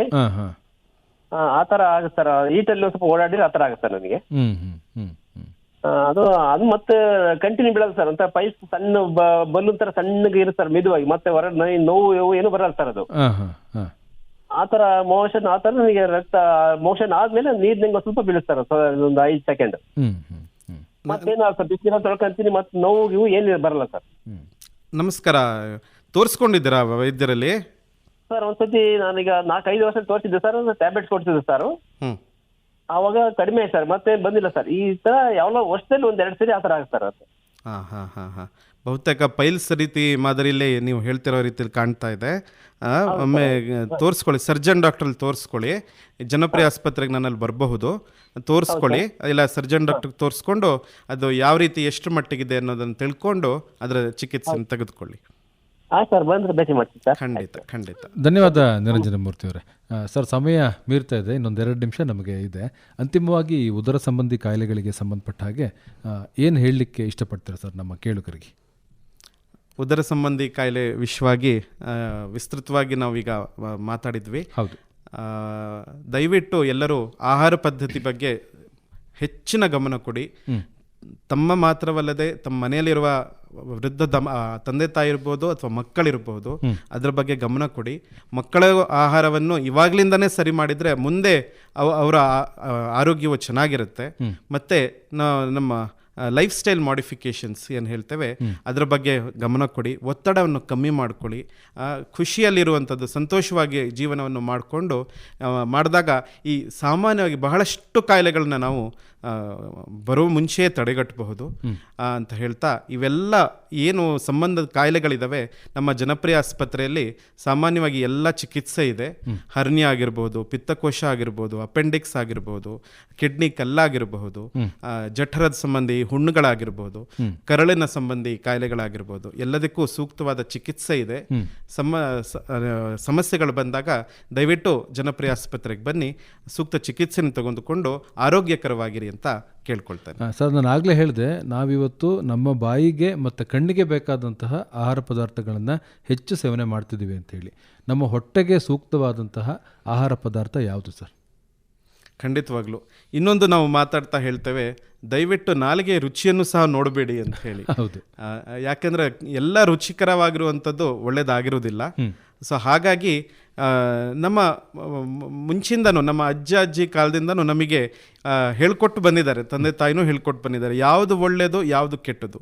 ನಾವು ತಿಂತಾ ಇರಬೇಕಾದ್ರೆ ನಮಗೆ ಒಂದು ಅರಿವು ಮೂಡುತ್ತೆ, ಇದು ನನಗಿದು ಒಳ್ಳೇದಲ್ಲ, ಇದು ಒಳ್ಳೆಯದು ಅನ್ನೋದು ಅರಿವು ನಮ್ಮಲ್ಲಿ ಬಂದೇ ಬರುತ್ತೆ. ಹೌದು. ತರಕಾರಿ, ಸೊಪ್ಪು, ಹಣ್ಣು ತಟ್ಟೆಯಲ್ಲಿ ಮಿನಿಮಮ್ 40-50% ಆ ಭಾಗದಷ್ಟು ಇಟ್ಕೊಳ್ಳೋದನ್ನು ರೂಢಿ ಮಾಡ್ಕೊಳ್ಳಿ ಅಂತ ಕೇಳ್ಕೊತಾ ಇದ್ದೇನೆ. ಒಳ್ಳೆಯದು ಸರ್. ಇವತ್ತಿನ ಹಲೋ ರೇಡಿಯೋ ಡಾಕ್ಟರ್ ಕಾರ್ಯಕ್ರಮದಲ್ಲಿ ತಾವು ಭಾಗವಹಿಸಿ ಉದರ ಸಂಬಂಧಿ ಕಾಯಿಲೆಗಳು ಯಾವ್ಯಾವುದು, ಯಾಕೆ ಬರುತ್ತೆ, ಅದನ್ನು ನಿರ್ಲಕ್ಷ್ಯ ಮಾಡಿದರೆ ಏನಾಗುತ್ತೆ, ಚಿಕಿತ್ಸೆಯನ್ನು ಹೇಗೆ ಪಡೆದುಕೊಳ್ಳಬೇಕು, ಎಲ್ಲಿ ಪಡೆದುಕೊಳ್ಬೇಕು ಮತ್ತು ಎಷ್ಟು ಬೇಗ ಪಡೆದುಕೊಳ್ಳಬೇಕು ಅನ್ನುವಂಥ ವಿಚಾರಗಳನ್ನು ತಿಳಿಸಿಕೊಟ್ರಿ. ನಮಗೆ ಕರೆ ಮಾಡಿದಂಥ ಸುಮಾರು 16 ನಮ್ಮ ಕೇಳುಗರಿಗೆ ತಾವು ಸೂಕ್ತವಾದಂತಹ ಸಲಹೆಯನ್ನು ಕೂಡ ನೀಡಿದ್ದೀರಿ. ಇವತ್ತು ಬಿಡುವು ಮಾಡಿಕೊಂಡು ನಮ್ಮ ಹಲೋ ರೇಡಿಯೋ ಡಾಕ್ಟರ್ ಕಾರ್ಯಕ್ರಮದಲ್ಲಿ ಭಾಗವಹಿಸಿದ ತಮಗೆ ಧನ್ಯವಾದಗಳು. ನಮಸ್ಕಾರ. ಆಕಾಶವಾಣಿ ಹಾಸನಕ್ಕೆ ತುಂಬ ಹೃದಯದ ಧನ್ಯವಾದಗಳು. ಎಲ್ಲ ಹಾಸನ ಜನತೆಗೂ ಧನ್ಯವಾದಗಳನ್ನು ಹೇಳ್ತಾ ಮತ್ತೆ ಗುರುಪೂರ್ಣಿಮೆಯ ಶುಭಾಶಯಗಳನ್ನು ಕೊಡ್ತಾ ಇದ್ದೇನೆ. ಧನ್ಯವಾದ. ನಮಸ್ತೆ.